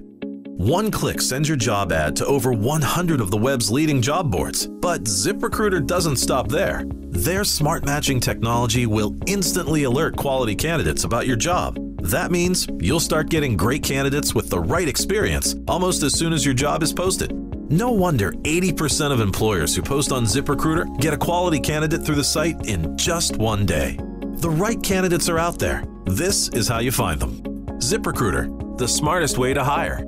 People from businesses of all sizes trust ZipRecruiter for their hiring needs. We're so confident ZipRecruiter will get you better results than anywhere else. We'll let you try it free. That's right, free. Just go to ZipRecruiter.com/free. That's ZipRecruiter.com/free. ZipRecruiter.com/free. Want better gas mileage and a longer-lasting engine? Change your oil every 3 months or 3,000 miles, whichever comes first. You know that sticker on your windshield? Don't look at it now. Wait until the next red light. Okay, check the number on your sticker. Then check your odometer. Is it time? There are 19 Tallahassee area Super Lube locations, which means there's one close to you right now. No appointments, and you're in and out in no time. You can do this today. Super Lube, for better gas mileage and a longer-lasting engine. How I love to Super Lube my car, yes sir. You're locked in with the Jeff Cameron Show on 97.9 ESPN Radio.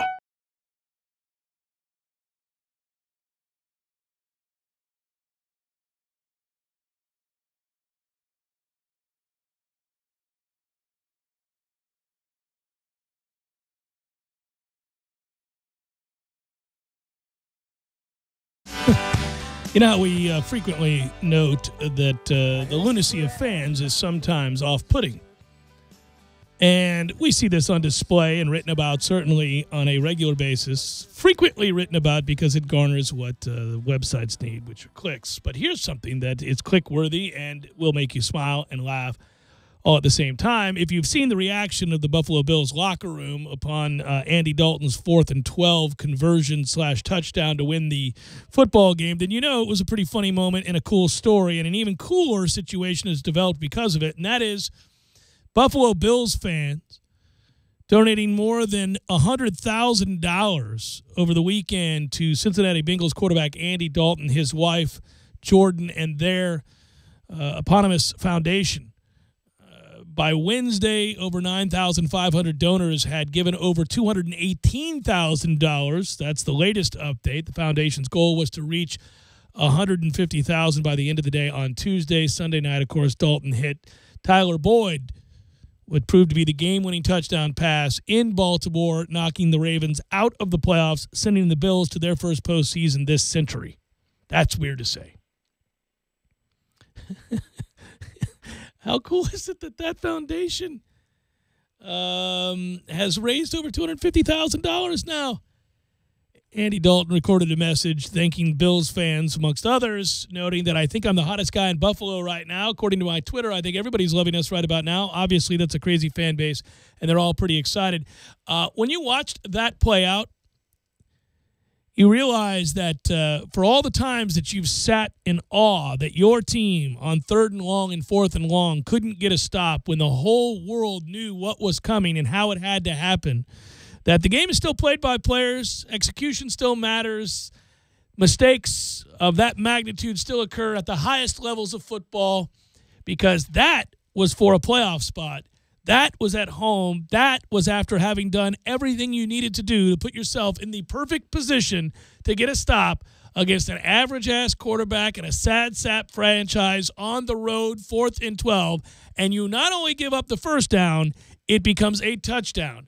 Same thing happens, but with far less dire results, to the New Orleans Saints, whom assume the Bucs are playing for a field goal, but forget that Jameis doesn't care about your feelings, and despite having thrown 3 picks and played his worst game over the last 4, he still has the chutzpah to say, no, I'm going to go ahead and try to make this happen. We're going to win this one.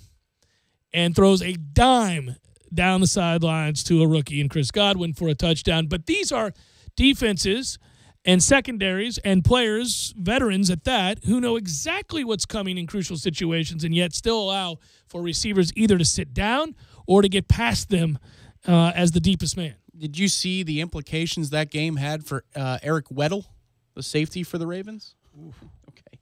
So he had the pick to seal the deal, but it was called back because of defensive holding. That's right. They make the playoffs. He made $1 million of a bonus. So he had his $1 million bonus in his hands. Literally. Yes. And now the flag was warranted for defensive holding. And it wasn't one of those where you go, are you kidding me? You're going to prolong this game for that ticky-tack call? Mm-hmm. No, it was a legit call. But still, the jubilation you feel to know you just made an extra $1 million because you picked off the ball to send you to the playoffs, and then 4th down happens, and you get a first-row seat to watching Tyler Boyd burn you all the way to the end zone, and you no longer have that extra $1 million in the bank. When Andy let it go, when you see the pass come out, you go, you figure in desperation, you're likely to see a Ravens defender enter your picture from the bottom to pick that off. I mean, certainly nobody's going to get past the deepest man or find an open place in the zone. And nope. That was nuts. As a Bucs fan, I was kind of used to seeing a long conversion on 3rd or 4th down. I was like, oh, well, I'm used to that. Why is this not surprising to me? Oh, yeah, because I'm a Bucs fan. By 9 a.m. Monday morning, foundation support staff realized something unique was happening, and by noon, they couldn't keep track of the dollar amount for the foundation. It's been overwhelming, said Jordan Dalton. It brought tears to my eyes this morning when thinking about the type of impact these donations are going to have helping these kids and their families.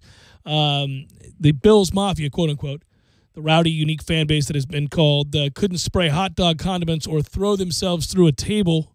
Digitally, they added some twist to the donation, including donating $14, Andy Dalton's number, for each year of the 17-year playoff drought. Well done. That's cool. Yeah. Or they pledged to donate $14 on December 31st of every year for the rest of their lives.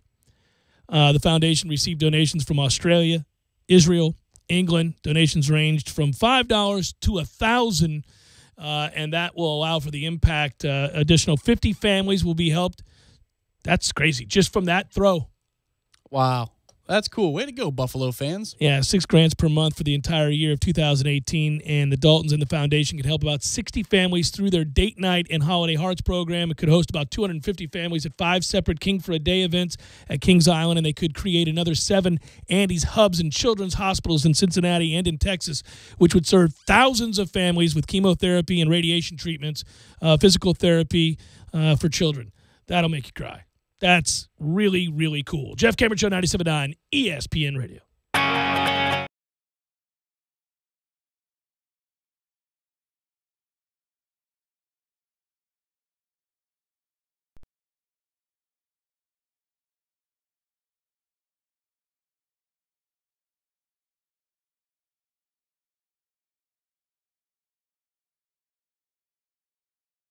When you're in need of auto repairs, look no further than Nice Tire and Auto Service. Nice has been in business for 16 years with long-term, knowledgeable sales associates. They have the latest wheel balancing machine in the industry. And for passenger vehicles, they service AC, brakes, suspension, tune-ups, and much more. Never sit through a long wait. Nice Tire and Auto has 10 service bays to get you back on the road quickly. If you have tire problems, check out their large inventory with various Goodyear and Michelin tires. Nice Tire and Auto Service, 4792 Bluntstown Highway, 574-4100. I'm talking tough, like a state of mind. Tough, like a soldier on the front line. Tough when it gets rough, like my Ford truck, always enough. I'm talking tough. Franklin Spring Creek Ford, the place to find your next truck in southern Georgia. I'm talking tough. Hey y'all, we're Chris and Preston from Low Cash. Head to Franklin Spring Creek Ford and see them about all of your vehicle needs. Sorry, boys, I did not have time to pack. We got this. It's right here, guys. We got this. I thought I could handle it. We got this. Moving doesn't have to be a hassle. Call us first at 2 Men and a Truck. No matter the move, home or business, we'll make it a smooth one. I forgot something. We got this. Guaranteed. Go to dryhome123.com. That's dryhome123.com. I'm going to Gordo's. Gonna get some bungalow chungala at the Gordo's. Drink a margarita. See my man Eddie. Dude, we're driving there now. I'm sitting next to you. If you got something to say, I'm here for you, bro. It's better when we see each other at the Gordo's. Gordo's, bringing the flavor and flair of Cuban food to Tallahassee since 1996. Hi, Chris Kraft for Kraft Nissan, introducing Nissan's Express Service. Express Service means oil changes in 45 minutes or less, with no appointment necessary. Here's how it works. When you come to Kraft Nissan for an oil change, you're greeted by a dedicated Express Service advisor. Sign the advisor's iPad and have a seat in our waiting room. A team of 2 lube technicians will immediately take your car directly to service and complete the oil change. And remember, Kraft Nissan services all makes and models. We sell tires for less. Compare us to the box stores and compare us to the tire stores. We'll beat their price. Plus, new tires come with free rotations for the life of the tires. We also have our Value Advantage line of parts that are priced to compete with aftermarket and parts stores, but still have full Nissan factory warranty. So competitively priced that Kraft Nissan will give you a 30-day price match guarantee in writing. And we offer the Kraft Nissan service card, same as cash for 6 months on purchases over $299. So give us a try. Oil changes in 45 minutes or less and no appointment necessary. Just stop by. Kraft Nissan on Mahan Drive between Academy Sports and Costco. Service card with approved credit. Have you ever noticed when you report an accident or a claim to an insurance company, they are very eager to get you to one of their approved body shops? They say that they guarantee the shop's work, but what they're really saying is the shop works for them, not the customer. So choose a shop that is working for and looking out for you, someone you trust. It's your choice. Lisa's Paint and Body. License number MP46050. Might I suggest the chicken taco salad from Bandito's Burritos, my friend? Don't just listen to The Jeff Cameron Show. Watch it live. The Jeff Cameron Show Streamcast. Live weekdays 3 to 6 p.m. Head to ESPNTallahassee.com today to watch live or catch up on demand. The Jeff Cameron Show Streamcast. Brought to you by Nice Tire and Auto, your trusted Goodyear dealer. 574-4100. And presented by TNT Supercenter in Thomasville, Georgia. And Franklin Spring Creek Ford.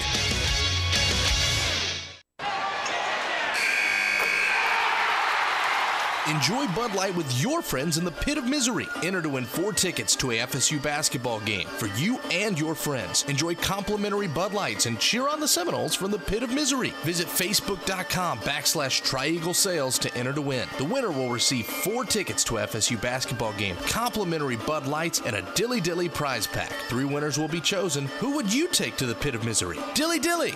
Must be 21 or older. Please drink responsibly. ESPN Radio Sports Center. I'm Kevin Winter. Wednesday night, it's a ball night, full slate of NBA games, and we got a handful of NBA stars who are already sitting out tonight, and most of them are on the second night of a back-to-back. Cleveland had already announced Isaiah Thomas would not play tonight in Boston. Made his season debut last night, did IT, 17 points, 19 minutes. He hadn't played since last year's Eastern Conference Finals with a hip injury, so the Cavs had decided he wasn't going to play tonight. Cleveland makes the first of 2 visits to Boston on the year. It's yours. Game 1 of a doubleheader on ESPN television beginning at 8 p.m. Eastern Time. Also tonight, the second of a back-to-back for the San Antonio Spurs. They're in Philadelphia. Kawhi Leonard, Tony Parker, Danny Green, and Manu Ginobili all sitting this one out. Leonard and Parker are sitting out as part of their comeback plan, some injuries. Ginobili is out for rest. Green out with a nagging groin. Also, Rudy Gay is going to miss the game with a right heel bruise. And Novak Djokovic still unsure whether or not he's going to be able to play in the Australian Open Championship, where he's got half of his 12 majors.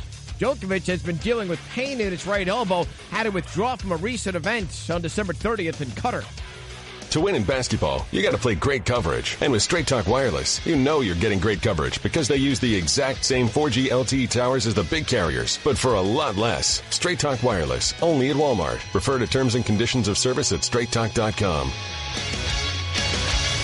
This is the Jeff Cameron Show on 97.9 ESPN Radio.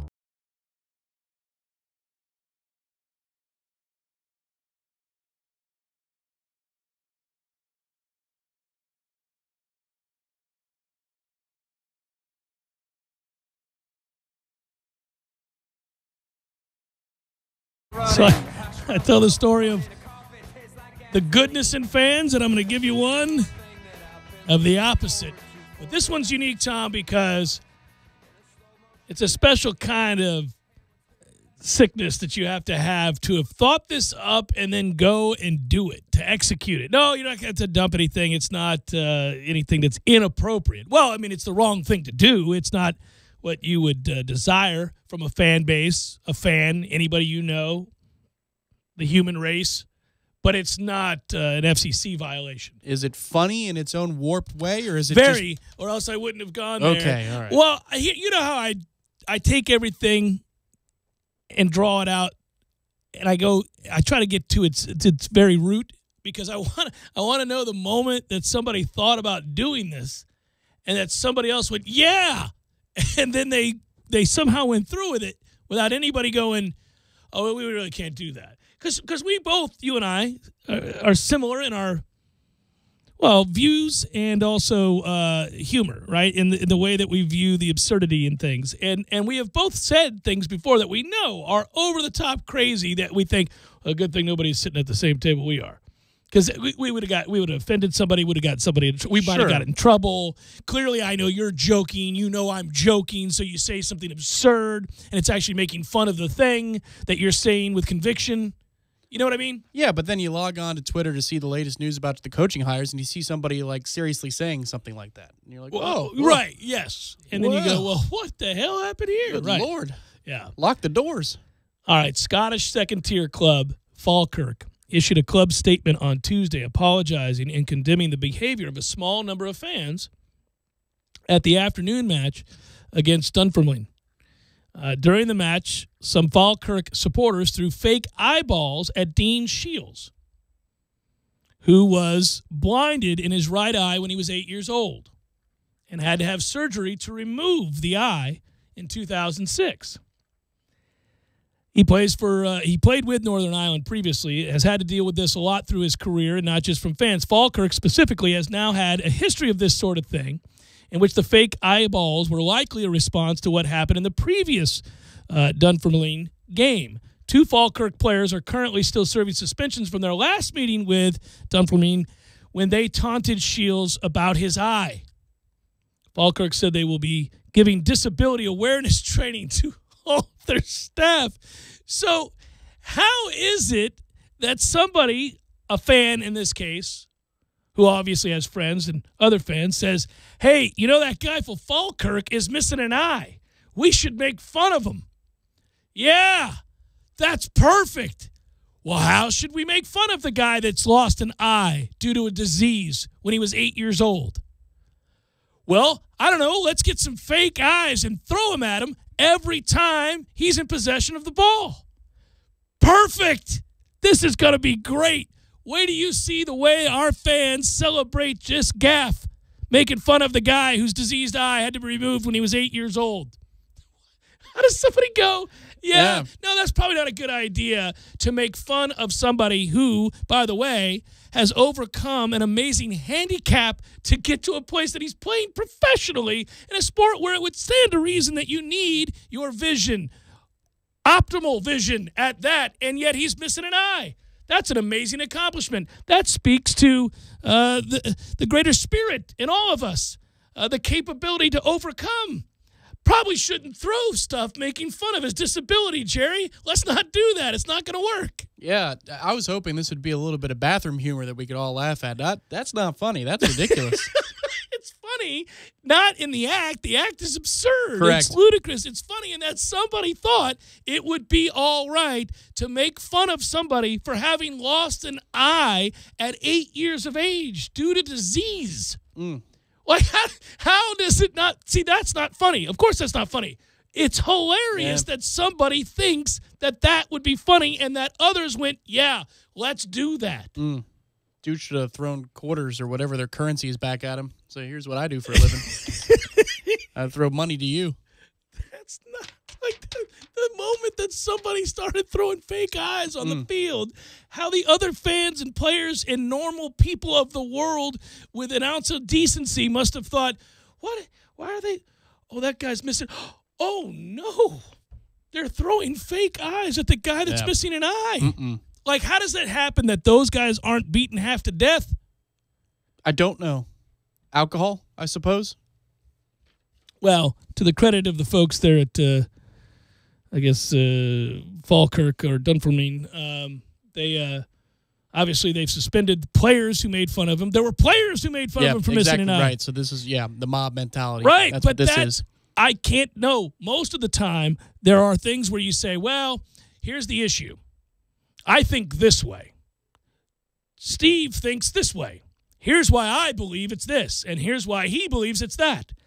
And you have a healthy debate, and you cite your reasons and your facts and the things that helped you arrive at your opinion, and then that guy does the same, and you debate him back and forth. And sometimes it's gray. It's not black or white. It's gray, and so you agree to disagree, and you move on. There's nobody that could say, I think it's a brilliant idea to make fun of somebody who's lost an eye. I think we should go to the game today with the express intent of making fun of the guy that lost his eye at 8 years of age to disease, and that nobody went, no. Good Lord, Jerry, I'm going to pretend I don't even know. I'm glad you said that here in our living room before we got in the... Exactly. You can't say... What is wrong with you? Yes. How did somebody not go, that's crazy person talk? I mean, between you and me, all right, I'll chuckle with you. Yeah, hey, screw Falkirk. Get out of here, Jerry. But don't do that thing that you just mentioned. Don't do that. That's not going to work out well for you. Trust me, it's not going to play well. No. There's no way to justify that one, Jerry. It's kind of crazy even. It makes you insane. If I didn't think you were joking, I'd really start to question our friendship. But I'm pretty sure you're joking. Right, which is code for I don't care whether or not you're joking. You're going to play that off as a joke, and we're going to pretend that this never happened. Right. Like you said that with sincerity, but I'm going to say that was part of the joke, that it was good enough that you said it straight face and you had me believing that you thought it was cool to make fun of somebody who lost an eye to disease at 8 years of age. Like that's... what? Well, that's of course what I meant. Yes. Oh, what crazy person. It was totally a joke. We weren't going to go to the game and throw fake eyes at that guy or anything like that. All right, see you later. Yeah. Well, I'll see you at the game. Yeah. Should be a good time. Absolutely. Empty pockets. That kid from Falkirk is really amazing, having overcome that disability of his. How about I bring a flask? Okay, that's a better I don't know idea. that you need to drink, Jerry, because sober, you've come up with an idea to throw fake eyeballs at a player who's overcome. Well, I'll be in the stands. There's nothing. I can't get anything while I'm in the stands. Oh, fake eyeball tosses. Fans. Dude, fans. Man. No. Of course it's no. Everybody knows it's no. Even dumbasses know it's no. That's what I mean. Everybody knows that. How did that happen? Well, I guess I shouldn't ask that. You almost, if we had more time to talk about this, and we don't, you almost get, through sheer ignorance, some of the things you see at sporting events where you're like, well, that guy's just racist, or that guy's homophobic, or that guy's whatever he is, like somebody yelling something absurd that's born out of ignorance, like fear and ignorance.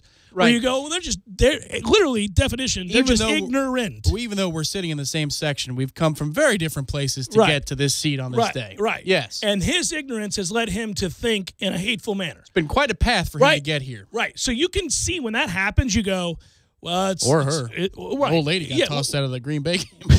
I couldn't believe what came out of her mouth. So whatever it is, you go, that's terrible. I wish they didn't feel that way, think that way. Hopefully they'll have a change of heart. They'll figure this out, that they're wrong and that it's born from fear, and they'll move on. Like, you can almost get that. Nobody would ever say it's cool to make fun of the guy who's missing an eye. Oh, man. Nobody. Like, you would go. Our players can do it. Yeah. No, they got suspended. You can't make fun of this. You're going to be, like, arrested or something, My man, he's missing an eye. Yeah. He's lost an eye to disease. You've got kids, Jerry. What are you doing? What the hell? Oh, that's true. Yeah, I guess I didn't think about it that way. No, I guess you didn't. You didn't. You dumbass. Good God. Jeff Cameron Show, 97.9 ESPN Radio.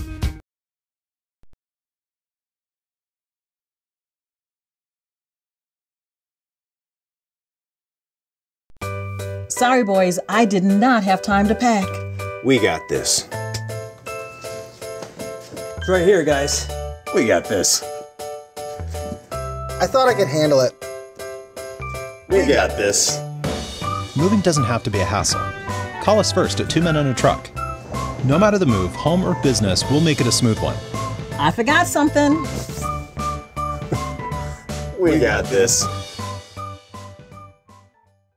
When you're in need of auto repairs, look no further than Nice Tire and Auto Service. Nice has been in business for 16 years with long-term, knowledgeable sales associates. They have the latest wheel balancing machine in the industry. And for passenger vehicles, they service AC, brakes, suspension, tune-ups, and much more. Never sit through a long wait. Nice Tire and Auto has 10 service bays to get you back on the road quickly. If you have tire problems, check out their large inventory with various Goodyear and Michelin tires. Nice Tire and Auto Service, 4792 Blountstown Highway, 574-4100.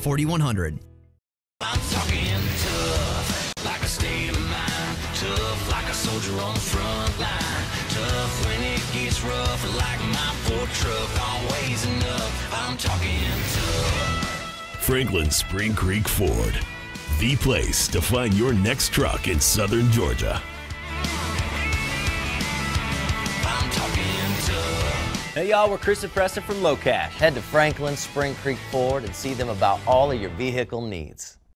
Junior $2,500 end-of-the-year scholarship. To help support the folks at Dale Jr., check them out on the corner of Capitol Circle Northeast and Miccosukee or by visiting online at Dale Earnhardt Jr. Buick GMC Cadillac.com. If you've been suffering from a chronic illness and prescription drugs aren't working, it's time to seek alternative treatment. Dr. Joe Dorn provides evaluations and ordering of natural products for patients who qualify under the new Amendment 2 law. To make an appointment with Dr. Dorn or for a free e-visit, go to mmtcfl.com. That's mmtcfl.com. Visit Dr. Dorn at our Tallahassee MMT clinic on Capitol Circle Northeast, next to the cake shop. It's time to stop suffering and seek affordable and compassionate care. Need a place to watch your favorite sporting event? Hobbit American Grill, voted best wings in Tallahassee by Tally Awards 3 years in a row. They have daily lunch specials, all under $9, happy hour drink specials, and happy hour on Friday, 2 p.m. to close. Darts are coming in January to West Pensacola Street. Hobbit American Grill keeps it local with a wide variety of locally crafted beers, plus a full bar. Hobbit American Grill, 3 locations to choose from: 400 Capitol Circle Southeast, 2020 West Pensacola Street, and 5032 Capitol Circle Southwest. Visit them online at myhobbitonline.com. Start your new year off right with all the DeWalt deals at Cornerstone Tool & Fastener. The store that brought you your build-your-own kit is taking it to the next level. Buy any, and we mean any, DeWalt Bear tool and receive a free, on-the-spot 4-amp-hour lithium battery. No mail-ins, no gimmicks, on the spot. Also, check out DeWalt's Impact Hammer Drill Kit and get a free tool promotion exclusively at Cornerstone Tool & Fastener. Cornerstone Tool & Fastener is also your home for OSHA-compliant dust solutions for all your concrete needs. 2 locations to choose from: 1110 Stuckey Avenue and 3269 Crawfordville Highway. Tallahassee location open on Saturdays, 8 a.m. to noon. 2018 is not just a new year, it's also an opportunity to grow your business with top talent. But how do you find it? ZipRecruiter. One click sends your job ad to over 100 of the web's leading job boards. But ZipRecruiter doesn't stop there. Their smart matching technology will instantly alert quality candidates about your job. That means you'll start getting great candidates with the right experience almost as soon as your job is posted. No wonder 80% of employers who post on ZipRecruiter get a quality candidate through the site in just one day. The right candidates are out there. This is how you find them. ZipRecruiter, the smartest way to hire. People from businesses of all sizes trust ZipRecruiter for their hiring needs. We're so confident ZipRecruiter will get you better results than anywhere else. We'll let you try it free. That's right, free. Just go to ZipRecruiter.com/free. That's ZipRecruiter.com/free. ZipRecruiter.com/free. This is the Jeff Cameron Show. Jeff Cameron Show on 97.9 ESPN Radio.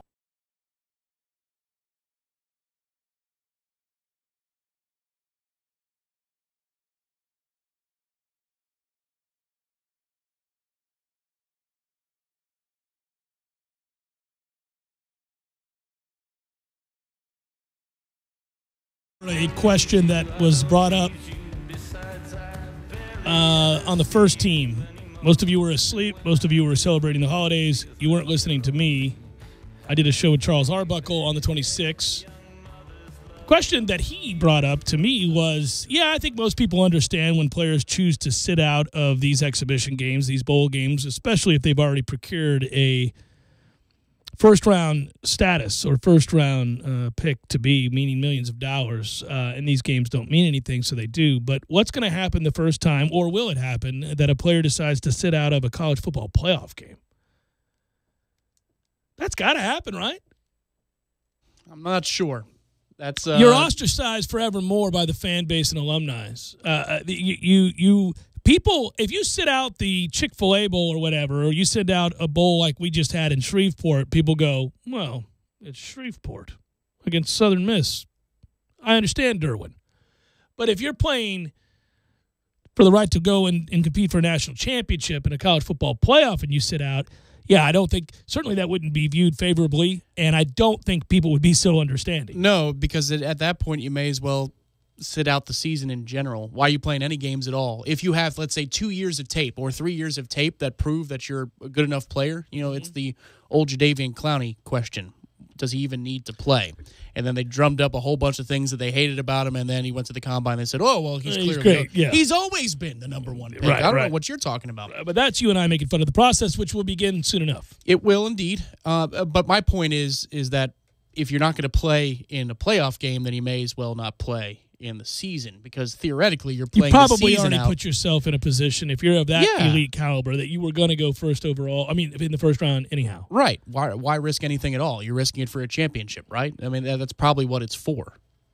Yeah, I wonder. I was quick to say no, it's not likely to happen. I can't see a scenario by which a player decides he's not going to compete in a college football playoff game, but then again, if you go back a few years, you probably didn't see a scenario in which a player wouldn't choose to play in his bowl game.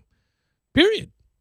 I mean, if you think of it, obviously knowing what we know now, and given that it's already happened, and I think the college football playoff has rendered, by and large, these other bowl games that aren't part of the CFP playoffs as somewhat meaningless.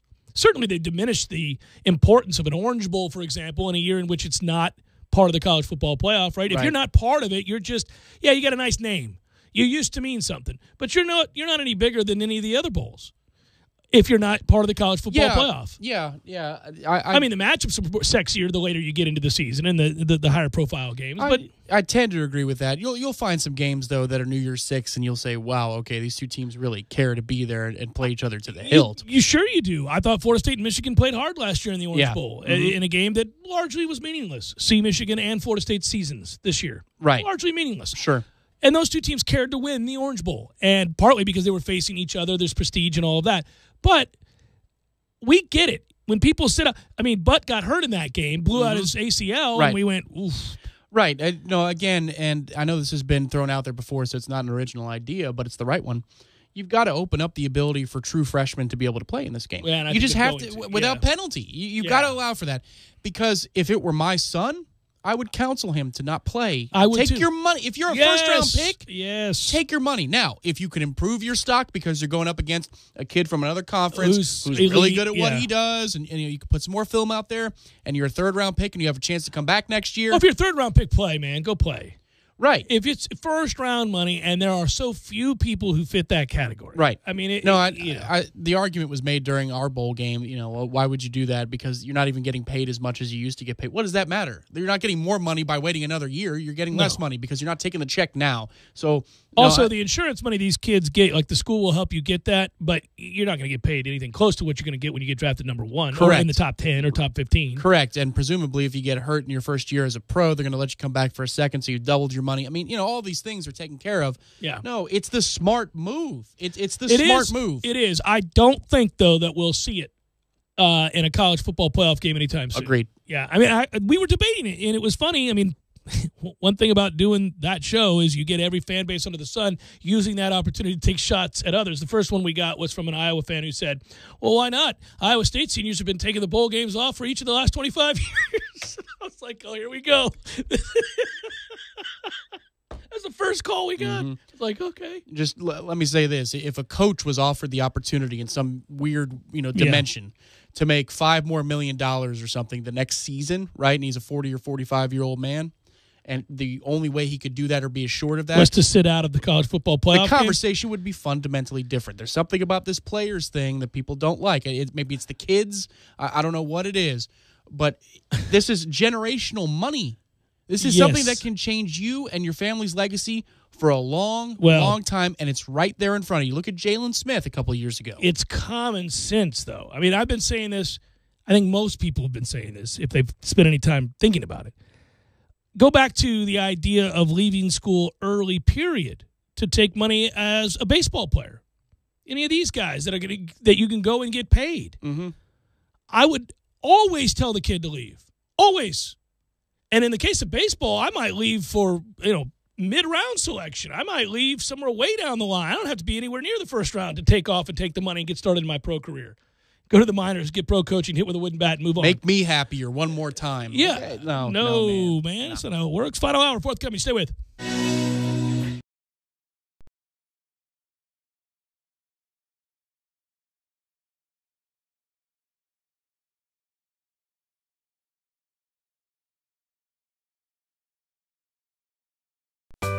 Sorry, boys, I did not have time to pack. We got this. It's right here, guys. We got this. I thought I could handle it. We got this. Moving doesn't have to be a hassle. Call us first at 2 Men and a Truck. No matter the move, home or business, we'll make it a smooth one. I forgot something. We got this.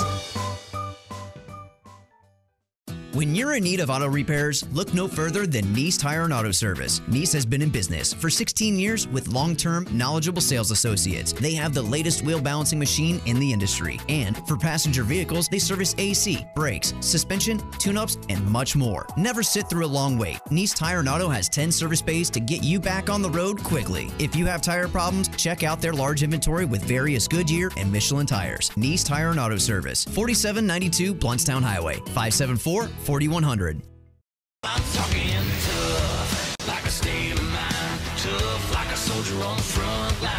Tough when it gets rough, like my Ford truck. Always enough. I'm talking tough. Franklin Spring Creek Ford, the place to find your next truck in southern Georgia. I'm talking tough. Hey y'all, we're Chris and Preston from Low Cash. Head to Franklin Spring Creek Ford and see them about all of your vehicle needs. You need for the new year. Friday through Sunday only. Find up to 60% off throughout the store on select items like coats, winter accessories, boots, and activewear for the family. Get select men's outerwear, winter accessories, and exertion activewear for 60% off. Plus, keep the kids warm with 60% off select coats, hats, gloves, and exertion performance fleece. Got a gift card? Use it today in store or at jcp.com. Hurry in, JCPenney. Offer valid 1/5 to 1/7. Offers represent savings on regular or original prices. While supplies last, some exclusions apply. See store at jcp.com for details. 2018 is not just a new year, it's also an opportunity to grow your business with top talent. But how do you find it? ZipRecruiter. One click sends your job ad to over 100 of the web's leading job boards. But ZipRecruiter doesn't stop there. Their smart matching technology will instantly alert quality candidates about your job. That means you'll start getting great candidates with the right experience almost as soon as your job is posted. No wonder 80% of employers who post on ZipRecruiter get a quality candidate through the site in just one day. The right candidates are out there. This is how you find them. ZipRecruiter, the smartest way to hire. People from businesses of all sizes trust ZipRecruiter for their hiring needs. We're so confident ZipRecruiter will get you better results than anywhere else. We'll let you try it free. That's right, free. Just go to ZipRecruiter.com/free. That's ZipRecruiter.com/free. ZipRecruiter.com/free. ESPN Radio Sports Center. I'm Kevin Winter. Wednesday night, it's a ball night, full slate of NBA games, and we got a handful of NBA stars who are already sitting out tonight, and most of them are on the second night of a back-to-back. Cleveland had already announced Isaiah Thomas would not play tonight in Boston. Made his season debut last night, did IT, 17 points, 19 minutes. He hadn't played since last year's Eastern Conference Finals with a hip injury, so the Cavs had decided he wasn't going to play tonight. Cleveland makes the first of two visits to Boston on the year. It's yours. Game one of a doubleheader on ESPN television beginning at 8 p.m. Eastern Time. Also tonight, the second of a back-to-back for the San Antonio Spurs. They're in Philadelphia. Kawhi Leonard, Tony Parker, Danny Green, and Manu Ginobili all sitting this one out. Leonard and Parker are sitting out as part of their comeback plans from injuries. Ginobili is out for rest. Green out with a nagging groin. Also, Rudy Gay is going to miss the game with a right heel bruise. And Novak Djokovic still unsure whether or not he's going to be able to play in the Australian Open Championship, where he's got half of his 12 majors. Djokovic has been dealing with pain in his right elbow, had to withdraw from a recent event on December 30th in Qatar. To win in basketball, you got to play great coverage. And with Straight Talk Wireless, you know you're getting great coverage because they use the exact same 4G LTE towers as the big carriers, but for a lot less. Straight Talk Wireless, only at Walmart. Refer to terms and conditions of service at straighttalk.com. This is the Jeff Cameron Show on 97.9 ESPN Radio.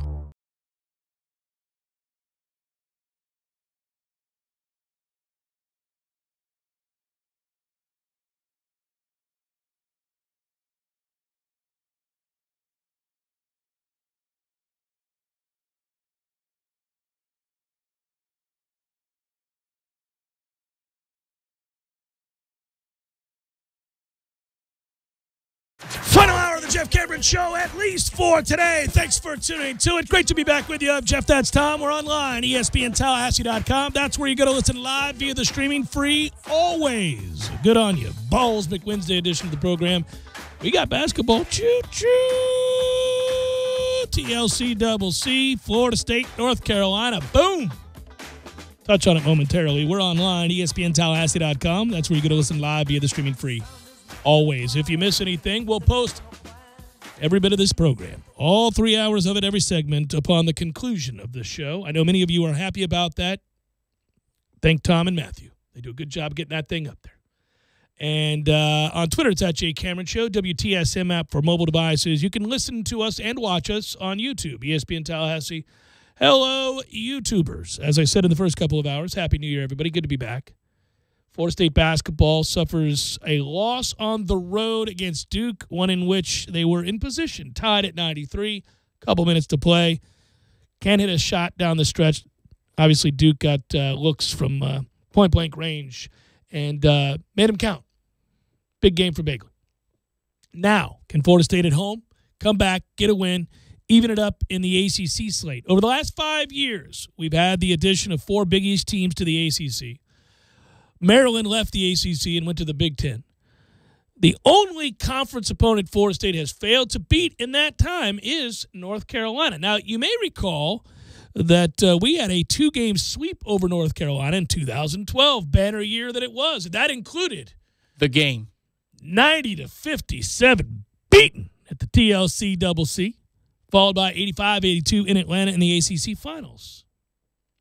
Oh, what a day. What a day that was. What a night, a celebration indeed. The Noles have lost, though, 7 straight since that time to the Heels, and usually by double digits. 12.3 points per game is the average separation. Man, that 2012 tournament was unbelievable to watch. You know, to beat Duke the day before, and after the game is over, Coach K made sure all the cameras were in the locker room so he could say, Michael Snare, you're a great player. Oh, yeah. Are the cameras in there? Okay, it's time. Hang on. I'll be right back. And then the next day we beat North Carolina, and that game was in doubt the whole way. Yeah, but that was a lot of fun. I know the tournament that year wasn't as satisfying, but, I mean, if you could promise me an ACC tournament championship, and the NCAA tournament I'm talking about, that was a Cincinnati loss, I do believe, in round 2. Slappy, slap, yeah, slap. Hand checks left and right. Not going to call that, Mick Cronin's so likable, too.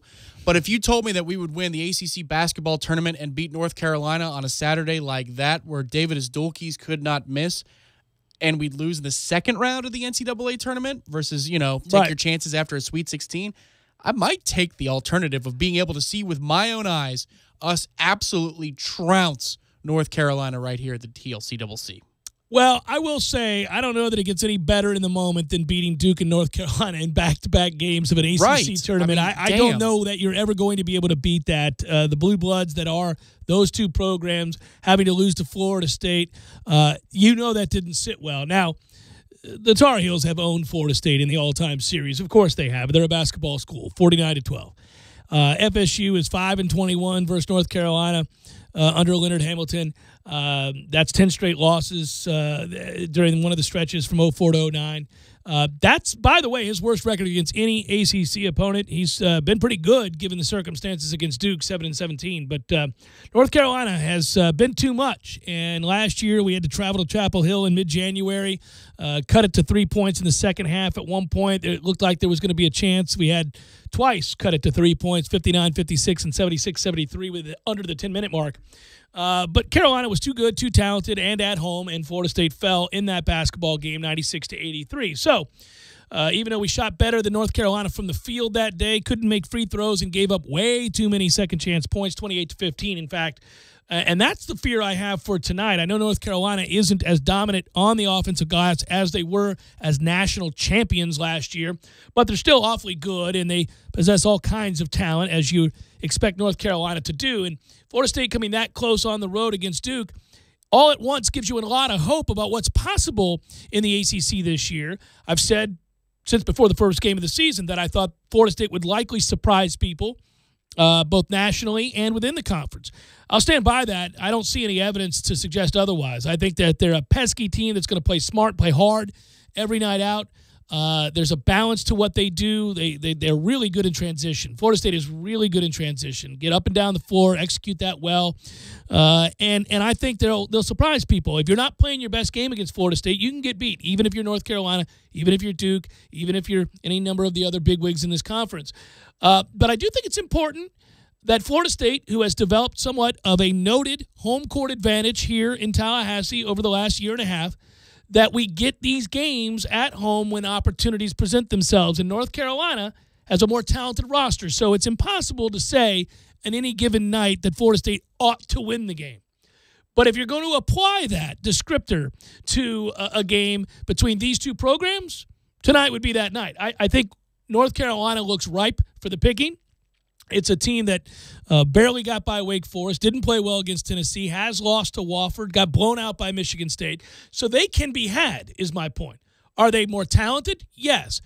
But this crowd, this energy at the TLC-CC is for real. And it's not the best venue in basketball, not anywhere close to it. We've, to some degree, put lipstick on a pig to make this thing presentable. But when that place is packed, and when this team plays with the kind of energy that they've shown so far this year and showed last year at home, certainly, the crowd does get into it, and it does influence. And basketball is one of the sports where you can clearly see the impact of a home court. You know, baseball doesn't really have it. You're as good as your next day's starting pitcher. It doesn't matter whether you have a great home crowd, home attendance or not in baseball. Better pitcher comes in and shuts fans up very quickly. Football in the NFL these days, we've seen, not that big a deal. You can go on the road if you're a good football team and win games. In the NFL, it happens all the time. College football, it's a little bit more distinct because, first of all, they're kids and they're subject to the whims of emotion, as I like to say. But basketball, fewer players, greater impact. It's tangible. You watch it. You see the influence and the energy. And I think tonight that has to happen for Florida State in the second half to find a way to pull away late and get a win here. Yeah, the kids are on the court for most venues. I wish we would do a little bit better job here because they're starting to show out with more consistency, the students are. Yeah. But there is no doubt, last year it was just fun. It was just fun to go to. You walk into the building and you feel it. We're in shoot-around, and the students are there. They're packed out. You can feel that something big is about to happen. And I remember the first time that happened when I was watching the football program, and that was the Oklahoma game. Oh, that was incredible. You remember that pregame? Oh, sure. The way it felt? You felt like you were at a championship game, and that's what people were inspired again. Yeah, sure. And we've had that on and off here a little bit longer actually than we've had with football in terms of recent past. You know, when we were going through the lost decade, you couldn't really find that atmosphere at Doak all that often. Could be a good one this year. Could be a good. Oh yeah, I would think so. I mean, Virginia Tech on a Monday night to open up the season. Hell yes, that's going to be electric. But we certainly had it last year. There was no doubt. I mean, I remember sitting next to you for the Duke game or the Louisville game. Or, we had a blast, man.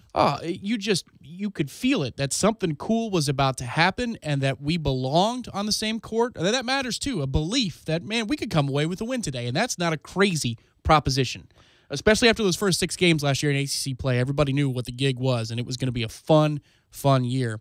I think that carries over tonight, even though there has been, a holiday delay and a lag effect, a hangover effect from the new year, if you will.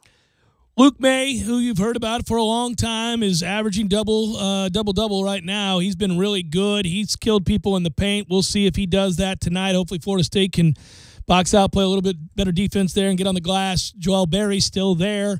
He's scoring 17.2 points per game. Kenny Williams scoring 12 points a game. So the talent's all there for North Carolina, as it usually is. We'll see. Cameron Johnson, by the way, you remember him. He's a Pitt transfer. He's come over and played well. He's averaging double figures as well. This offense is ranked nationally at 26th for North Carolina. That, by the way, is a step back from what they normally are. That's their lowest ranking at this point in the season over the last 5 seasons. So Carolina's still talented, still really good, still capable of certainly coming in here and getting a win, and you would almost expect them to do that most years, most days. But I do think we'll play well tonight. Let's see if we can continue to shoot as well as we have as of late. FSU, over the last 6 games, is shooting better than 40% from beyond the arc. At some point, you don't call it a fluke. I mean, over the last 6 games, that's what they're shooting. It's hard to argue that they can't, sustain that. That must mean Savoy is going nuts from behind the arc. It's amazing how preseason ideas of what a team can be so different than the reality you see. That Phil Kofer is somebody that when he takes a shot from the perimeter, I mean, we're starting to think it's going down. Yes, if it's open, yes. If it's an open look, you expect it to go down. Mm-hmm. What in the world is that? And we've made it into ACC play, and it's still the case. It's not one of those, well, all right, it's not conference season, and there's no pressure. He went up to Cameron Indoor and lit that place up in the first half when we were looking for somebody to step up. He was more than up to the task. And then Angola did it as well. In the second half. In the second half. And you know, one of the things I liked about the team from the get-go was that, again, there's not a lot of deference here. You don't have to defer to a singular entity or two to get your baskets. Somebody's capable of stepping up and picking up the slack for others when it's down. There's some balance there. Ryan Izzo has declared for the NFL. We wish him well. That likely means, of course, that Trey McKitty will step up a little bit sooner than we would have expected at 6'5", 240. He's fun. Although I will also say, if you look at the offense that Willie Taggart runs, not as much production from the tight end as you'd get in Jimbo Fisher's offense. So it's going to be a precarious situation for tight ends moving forward. We'll see. Izzo is a player that I think, had DeAndre Francois not gone down due to injury, obviously they had a pretty good rapport. He had a greater knowledge of the offense. His numbers dropped considerably when we had to start a true freshman who had been on campus for an hour. So I get it. But Izzo has more of a ready-made body for the NFL. Doesn't strike me as an elite tight end at the next level, but certainly one who's capable of making a team and making a career of playing tight end in the league. And I wish him well. Yeah, and it continues, hopefully, a pipeline here at Florida State where we had been begging forever and a day, right, to have a tight end that, you know, Miami had, you know, forever and a day. They were the ones. And you're like, good Lord, every year they come out with some guy. He's going to go first round, and he's going to be a Pro Bowler at the next level. Why do we not have players like this? And then Nick O'Leary sets records. And listen, I know Ryan Izzo's production wasn't up to what we thought it could be, and for good reason. As you said, he had a good rapport with Francois. He's a good player. That's a good player, and I think he's going to be a good week in, week out pro. Kind of wish Maven Saunders hadn't transferred. That I guess. I know he never emerged in Jimbo's system. Certainly, he was a guy that at times lacked toughness because he wasn't a football player his whole life. He is an incredible athlete.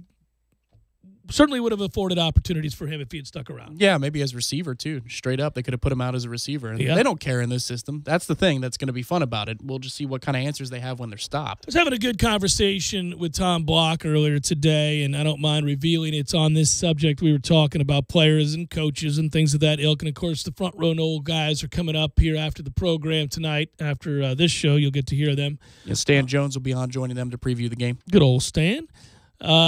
And one of the things we were talking about is, we were talking about a lot of things, but in the midst of all that, we were talking about the differences, trading in problems to inherit others, trading strengths to latch onto another set of positives, and trying to wrap your mind around what that's going to look like and what to expect going into the next year. We're kind of catching up on this past year, and I said there would be elements of what Willie Taggart does that I absolutely loathe, but I am willing to embrace and accept as the byproduct of the change that I was seeking.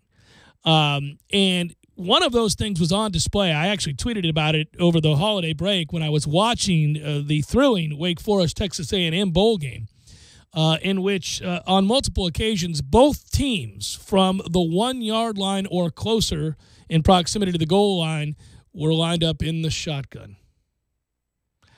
That's stupid. That is always stupid. That is something that is always going to bother me. It is also something I'm going to have to get used to because we're not going to be lined up under center down at the goal line, I don't think. If I were to posit an alternative solution that, yes, you're in the shotgun, but you're in an Urban Meyer-esque, Dan Mullen-esque power out of that. Right, it's a direct snap, essentially. Yeah, he's done that. Willie's done that. Yeah. I think that's a good solution. But if it's your quarterback and you got 2 or 3 wide, and you're still... Yeah, I'm not a fan of moving back several feet or even yards from pay dirt when you are a quarter of an inch away. And I saw Wake do that. Took a picture of it, in fact. Sure. Literally, you could accidentally score from there if you get up under center, as long as you don't drop the snap. Sneak, man. I don't know if it's just kids are bigger or the coaches are just more reluctant to call it. You just don't see it too much anymore. But in that situation. No, and it's unfortunate. I do think the bigger discussion, the bigger talking point is what I was after, though, that there are things about the offense, including a lack of tight end production, if you will, and certain elements that I don't like. But there are lots of things about the offense that we just got done running under Jimbo Fisher that I also hated, even though it is stylistically something I'm more in line with, traditionally speaking, as a little bit older guy, and it is more in line with what I like to see. But, Jimbo drove me nuts with things, so they're trade-offs. I think the funny thing, and you're right, I was doing the same thing over the break, kind of thinking about how this thing's going to shake out, and obviously the schedule's tough next year again. We open with Virginia Tech. That's our cross-division opponent. Beat that ass. On the road at Notre Dame, and then you got, obviously, Clemson, Florida, Miami, blah, blah, blah, blah, blah. Okay, I get it. Revenge tour. Yes. At least Clemson and Florida are at home this year. That's good. Come get your whooping. We're going to go as far as the defense can take us, I think. In this sense.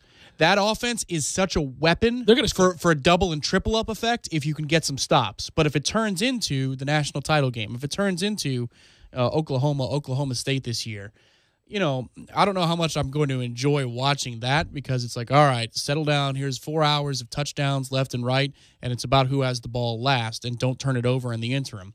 That kind of football is tough to enjoy.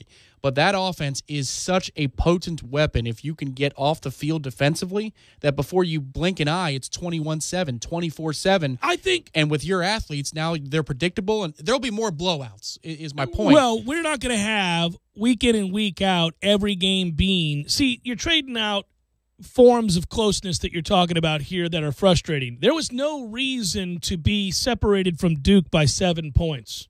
There's no reason to struggle to put offensive touchdowns on the board against Wake Forest. Plenty of teams scored in the 30s or more on Wake Forest's defense. Jimbo called the game at such a snail's pace and did so many things, anyhow, that afforded opportunities for games to be closer than they should have been based on the talent level of the athletes and those that you were facing.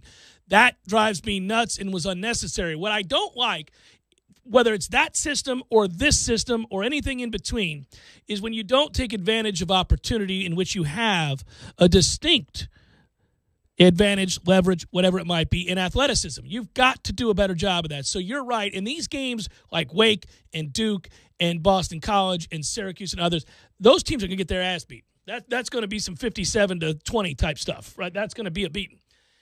But when you lay an egg, it's going to be a stinky-ass egg. Yeah, it is, because you get behind the chains and you're off the field quickly and you leave your defense out to dry, and that's hard to watch. We've seen teams like that get exposed numerous times. What I'd like to see and what I would hold out hope for, and I think is a possibility, and one of the things that I think is possible just because he's done it in the past, he's shown the ability to acquiesce, to understand that, okay, I have to be more malleable here. What I want to run is not working. My personnel is not in place. I'm going to make changes to what I'm doing. Well, these things are always there's an evolution to these things. All of these offenses, all of these defenses, what's in vogue and what's not. And you watch coaches step away from a traditional way of doing things all the time and help basically invent a wrinkle to what you do. So what's to say a guy who has shown a willingness to change already in the past as a head coach, which is a likable asset of his, what's to say that he wouldn't say, well, listen, we're going to run this, but we're going to be capable of these other elements of an offense when we're in the red zone. We're going to be capable of taking snaps under center in certain circumstances when we want to run the clock out, when we're up big and we want to go ahead and limit possessions. I think you can adapt elements of those things. I understand you can only be what you are. Coach Fisher brought that up all the time. People would say, well, why can't we run this, this, and this? Well, we have elements of that in our offensive playbook, and certainly any given week of practice, if I think it's going to help expose a weakness on a defense, I'll implement it. But you are what you are. You only have so many hours in a week to practice, so much availability. So you better perfect what you do very well before you decide to add wrinkles. But I would think that is an area of weakness in terms of tempo and spread. Agreed. I would say, though, that Willie's offense does breed a little bit more physicality. Well, right. Yeah. Go see USF. Right. Yeah. There's a little bit more power in there. Straight ahead, run you over kind of stuff. They run power principles. Well, I mean, even Auburn did. If you think about it, that year that they played us, there was a lot. I mean, that dive, that's some brutal stuff now. That's running right at you. It's not finesse, zone read type stuff. No. We're coming right after you. They're just things in the red zone I don't love about that. I agree, and we'll see. But he did say at his introductory press conference the only time he wanted to go slow was in 4 minutes to close the game out. Other than that, they want to score as fast as possible. Opening press conferences talking about excitement and enthusiasm and changes in fundamentally in what you do offensively is the time to say things like that. That's all I'll say. Or he's telling the truth. Maybe. We'll see. Jeff Cameron Show, 97.9 ESPN Radio.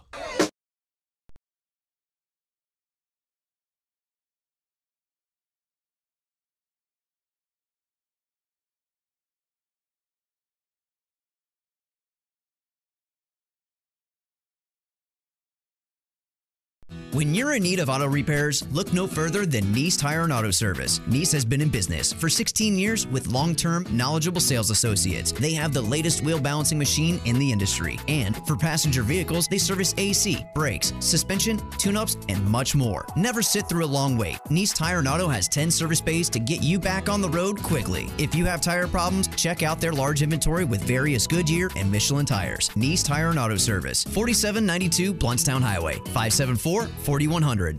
I'm talking tough, like a state of mind. Tough, like a soldier on the front line.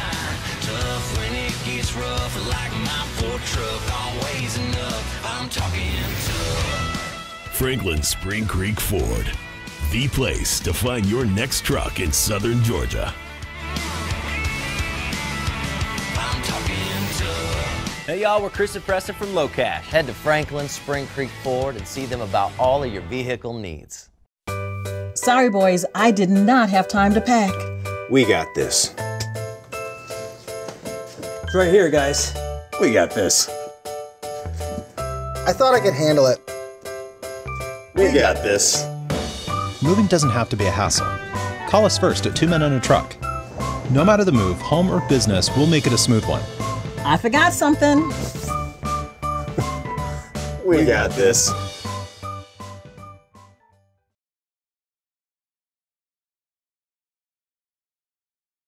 And strong. It should help you do more, sleep better, and wake up happier. That's food that lives up to its name. We believe in real food. Whole Foods Market.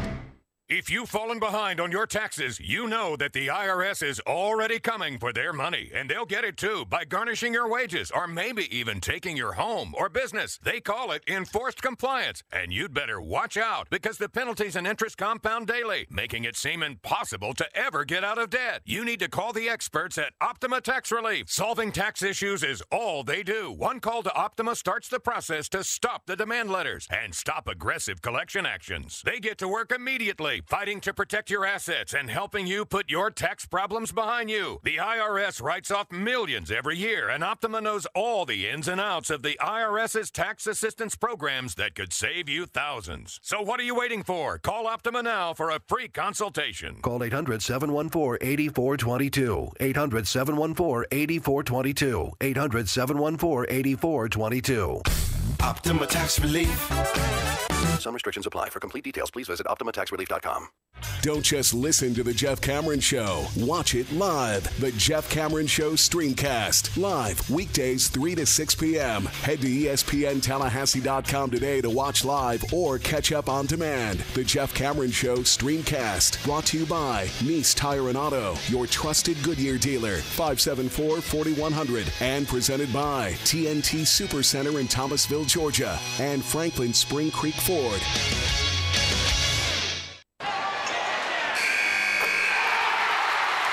Enjoy Bud Light with your friends in the Pit of Misery. Enter to win 4 tickets to a FSU basketball game for you and your friends. Enjoy complimentary Bud Lights and cheer on the Seminoles from the Pit of Misery. Visit Facebook.com/Tri-Eagle Sales to enter to win. The winner will receive 4 tickets to a FSU basketball game, complimentary Bud Lights, and a Dilly Dilly prize pack. 3 winners will be chosen. Who would you take to the Pit of Misery? Dilly Dilly! Must be 21 or older. Please drink responsibly. Can't decide between fresh steak, seafood, or wings? Well, Miller's Ale House on Appalachia Parkway has it all. From center-cut sirloin and original pastas to fresh salads and favorites like Miller's Signature Zingers, tossed in your favorite sauce. Miller's Ale House has a full-service bar featuring more than 75 beers, plus wine and liquors. Bring the family to watch the big game inside or on their covered patio on one of over 60 HD TVs. However you come to relax, you will have a good time and great food at Miller's Ale House on Appalachia Parkway. Hi, Chris Kraft for Kraft Nissan. Once again, all of you with stellar credit ratings, congratulations. And this message is not for you. All year I've been talking about our New For You program to assist good people with dings in their credit. And just last week, a friend of mine came into my office worried about his own credit rating. But thanks to our New For You program, you guessed it, he drove away in a brand new Nissan Altima. We are proud of the fact that we have helped hundreds of people that were previously limited shopping little used car lots where they overpaid, got huge finance charges, and had very few choices on cars to purchase. Some of those lots may actually hurt your credit more than they could ever help. So remember, credit score under 600? Come on in. Recent bankruptcy? Come on in. Recently divorced? Come on in. Think you have a financial problem we've never heard of? Come on in to Kraft Nissan. And come see the one dealer in Tallahassee that can really help you out. Come see the cars that everyone wants at the hottest dealer in town, Kraft Nissan. And remember, if you don't see the Kraft tag on your car, you paid too much, way too much. Kraft Nissan on Mahan Drive between Academy Sports and Costco, or visit us on the web at craftnissan.com.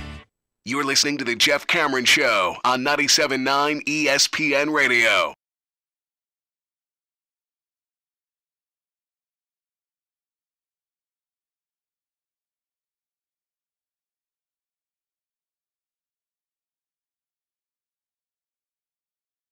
The coaches, part of the Coaching for Literacy campaign. You'll see, are they special shoes tonight, Tom?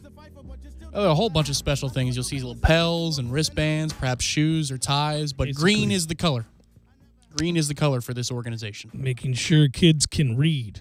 It's pretty straightforward and fantastic mission. Nearly 2/3 of American fourth graders are reading below grade level. Sweet Jesus, we got to get it together. Their mission is to leverage the power and influence of athletics to develop successful readers, supporting programs that teach kids the fundamentals directly linked to success later in life. Yes, reading is fundamental, as they say. Yes, and any number of studies back that up. So does common sense that if you don't have the ability to read, well, the path you have before you in life, it's not great. It's a toughie.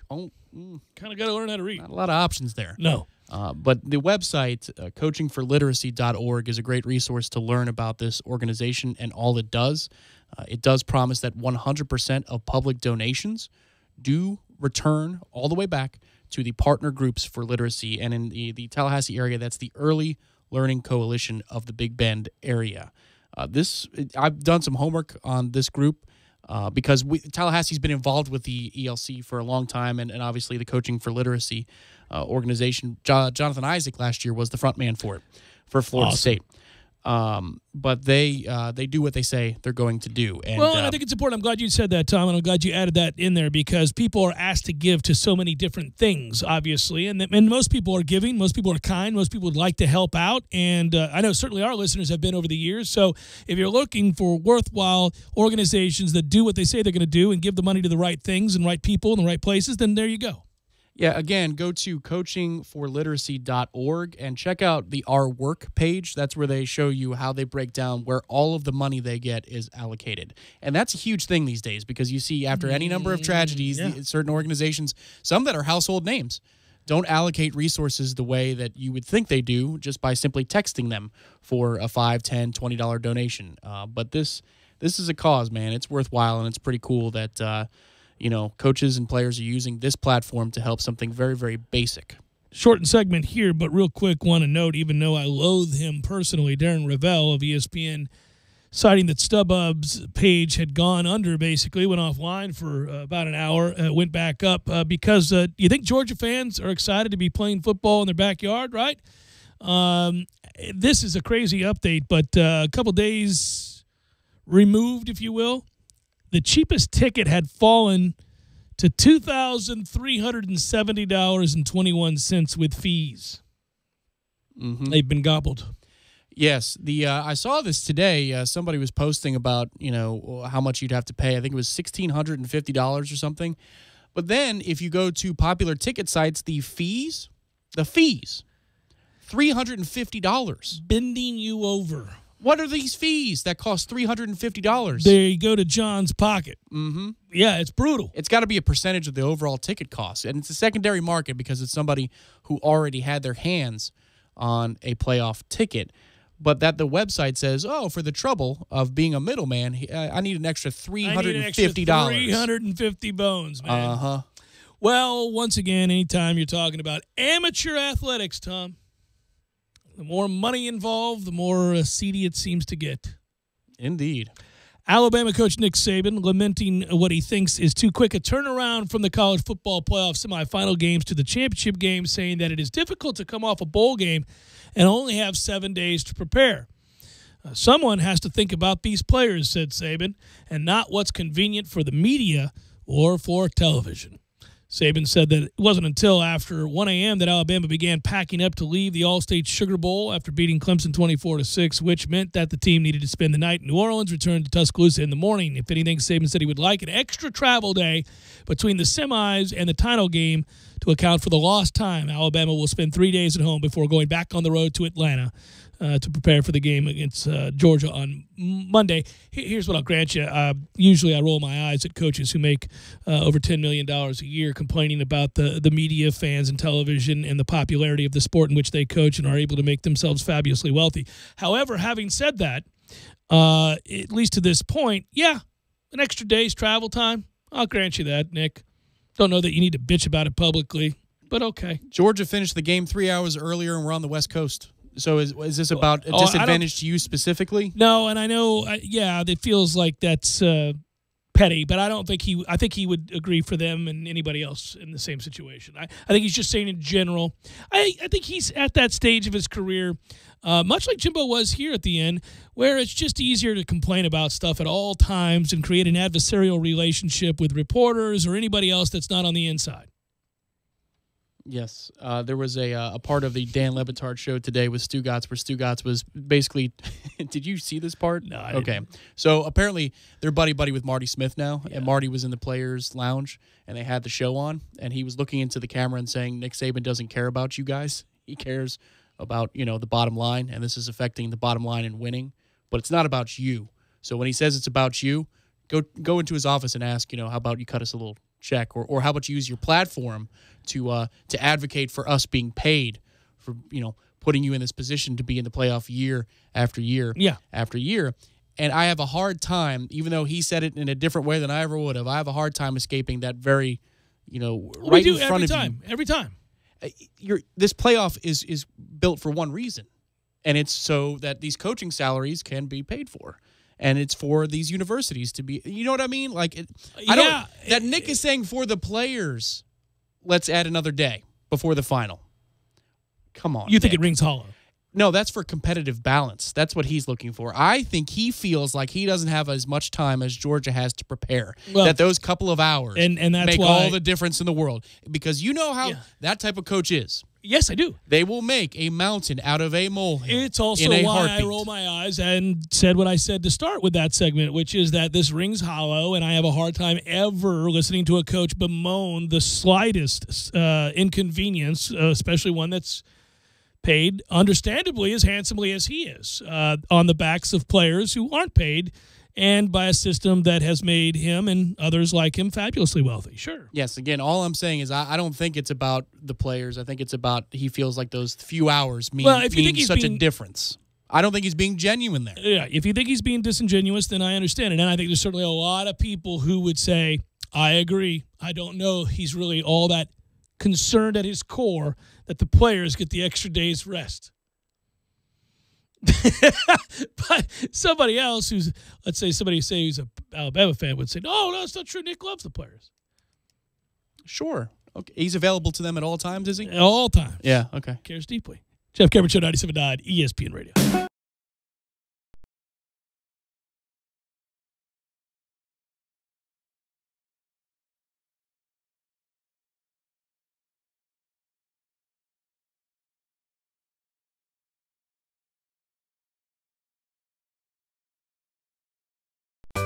Sorry, boys, I did not have time to pack.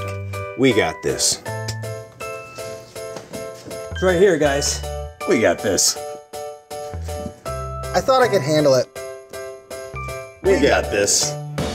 Moving doesn't have to be a hassle. Call us first at 2 Men and a Truck. No matter the move, home or business, we'll make it a smooth one. I forgot something. We got this.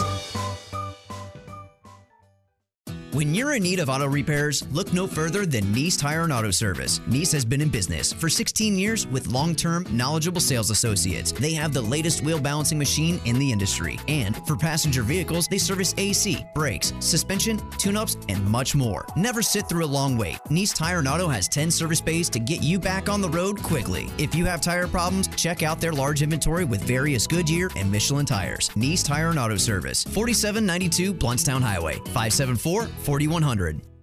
I'm talking tough, like a state of mind. Tough, like a soldier on the front line. Tough when it gets rough, like my Ford truck, always enough. I'm talking tough. Franklin Spring Creek Ford, the place to find your next truck in southern Georgia. I'm talking tough. Hey y'all, we're Chris and Preston from Low Cash. Head to Franklin Spring Creek Ford and see them about all of your vehicle needs. 574-4100 and presented by TNT Supercenter in Thomasville, Georgia and Franklin Spring Creek Ford. Need a place to watch your favorite sporting event? Hobbit American Grill, voted best wings in Tallahassee by Tally Awards 3 years in a row. They have daily lunch specials, all under $9, happy hour drink specials, and happy hour on Friday, 2 p.m. to close. Darts are coming in January to West Pensacola Street. Hobbit American Grill keeps it local with a wide variety of locally crafted beers, plus a full bar. Hobbit American Grill, 3 locations to choose from: 400 Capitol Circle Southeast, 2020 West Pensacola Street, and 5032 Capitol Circle Southwest. Visit them online at myhobbitonline.com. Start your new year off right with all the DeWalt deals at Cornerstone Tool and Fastener. The store that brought you your build-your-own kit is taking it to the next level. Buy any, and we mean any, DeWalt Bear tool and receive a free, on-the-spot 4-amp-hour lithium battery. No mail-ins, no gimmicks, on the spot. Also, check out DeWalt's Impact Hammer Drill Kit and get a free tool promotion exclusively at Cornerstone Tool and Fastener. Cornerstone Tool and Fastener is also your home for OSHA-compliant dust solutions for all your concrete needs. 2 locations to choose from: 1110 Stuckey Avenue and 3269 Crawfordville Highway. Tallahassee location open on Saturdays, 8 a.m. to noon. At Whole Foods Market, we believe in real food. Food that's full of nutrients, naturally vivid and colorful, fresh and delicious. Food that connects you to your body, to the seasons, and to the natural world. We believe food should nourish you and help you think. It should help you feel calm, clear-headed, and strong. It should help you do more, sleep better, and wake up happier. That's food that lives up to its name. We believe in real food. Whole Foods Market. This Day in Sports brought to you by Superlube. Superlube, 19 Tallahassee area locations. Quick, convenient, no appointment necessary. This Day in Sports History. January 3rd, 1993. Backup quarterback Frank Reich led the Buffalo Bills to a 41-38 overtime victory over the Houston Oilers. It was an AFC wildcard playoff game that will forever be known to football fans as the comeback. Down 28-3 at halftime, the Bills would complete the biggest comeback in playoff history. Want better gas mileage and a longer-lasting engine? Change your oil every 3 months or 3,000 miles, whichever comes first. You know that sticker on your windshield? Don't look at it now. Wait until the next red light. Okay, check the number on your sticker. Then check your odometer. Is it time? There are 19 Tallahassee area Superlube locations, which means there's one close to you right now. No appointments, and you're in and out in no time. You could do this today. Superlube, for better gas mileage and a longer-lasting engine. How I love to Superlube my car, yes sir. ESPN Radio Sports Center. I'm Kevin Winter. Tonight it's a ball night, full slate of NBA games, and we got a handful of NBA stars who are already sitting out tonight, and most of them are on the second night of a back-to-back. Cleveland had already announced Isaiah Thomas would not play tonight in Boston. Made his season debut last night, did IT, 17 points, 19 minutes. He hadn't played since last year's Eastern Conference Finals with a hip injury, so the Cavs had decided he wasn't going to play tonight. Cleveland makes the first of 2 visits to Boston on the year. It's yours. Game 1 of a doubleheader on ESPN television beginning at 8 p.m. Eastern Time. Also tonight, the second of a back-to-back for the San Antonio Spurs. They're in Philadelphia. Kawhi Leonard, Tony Parker, Danny Green, and Manu Ginobili all sitting this one out. Leonard and Parker are sitting out as part of their comeback plan, some injuries. Ginobili is out for rest. Green out with an nagging groin. Also, Rudy Gay is going to miss the game with a right heel bruise. And Novak Djokovic still unsure whether or not he's going to be able to play in the Australian Open Championship, where he's got half of his 12 majors. Djokovic has been dealing with pain in his right elbow, had to withdraw from a recent event on December 30th in Qatar. To win in basketball, you got to play great coverage. And with Straight Talk Wireless, you know you're getting great coverage because they use the exact same 4G LTE towers as the big carriers, but for a lot less. Straight Talk Wireless, only at Walmart. Refer to terms and conditions of service at straighttalk.com. This is the Jeff Cameron Show on 97.9 ESPN Radio.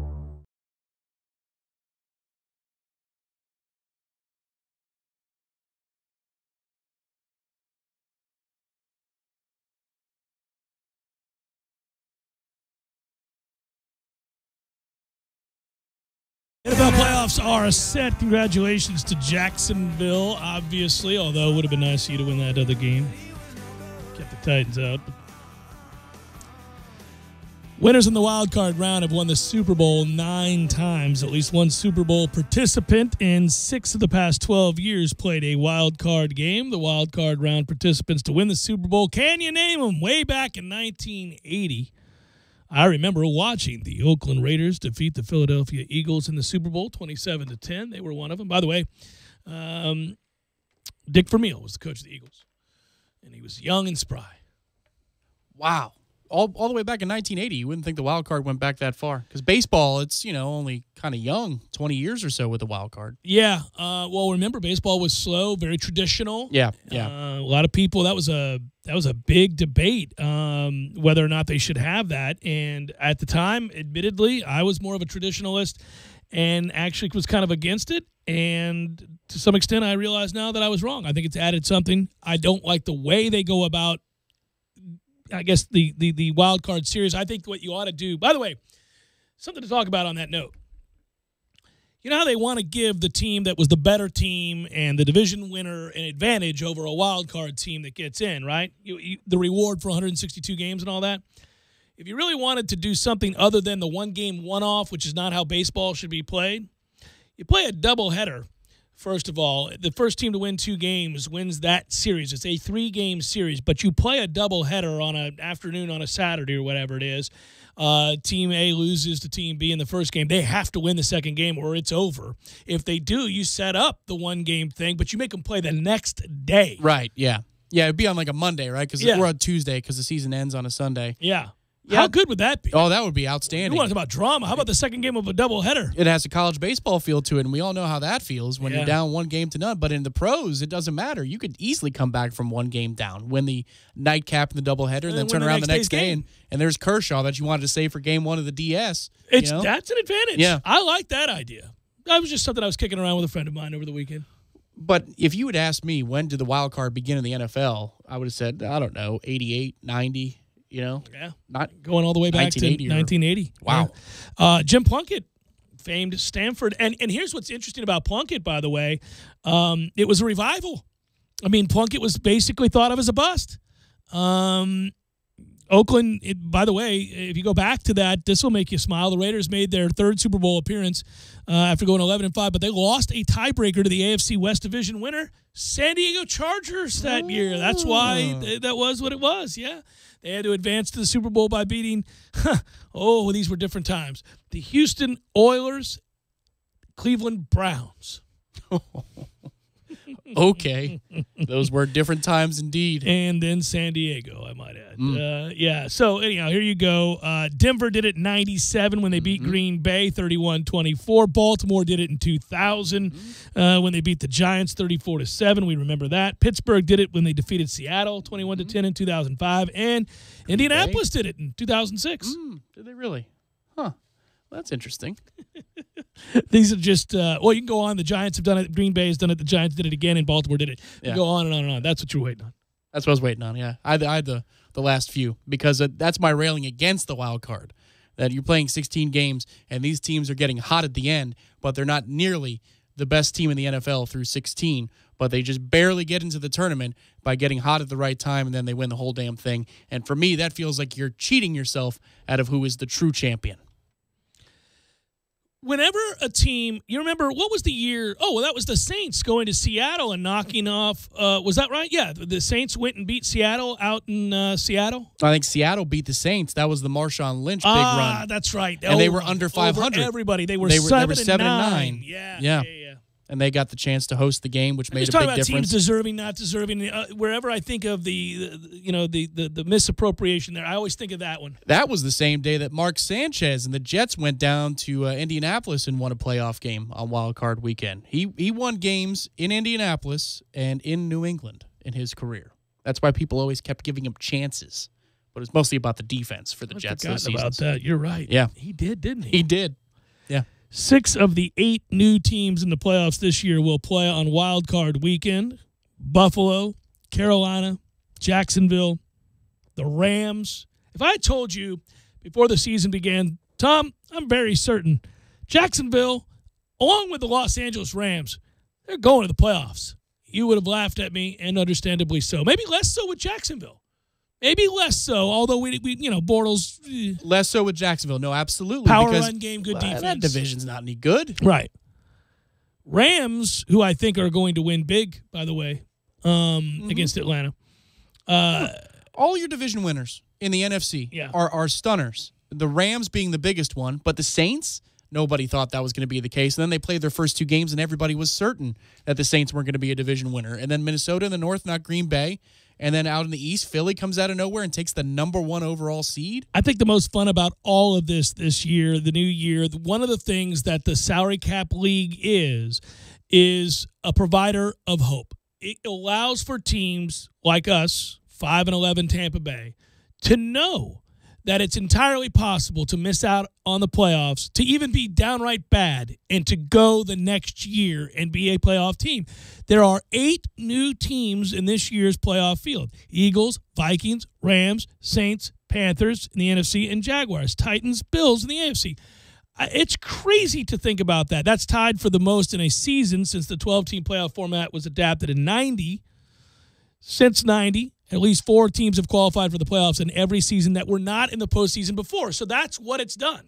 Yeah, maybe we can finish 3rd in the division next year because apparently that's good enough in the South to make the whole damn tournament. The NFC South is freakishly good. The quarterback play, man. Even though Ryan's had a bad year, he's still quite good.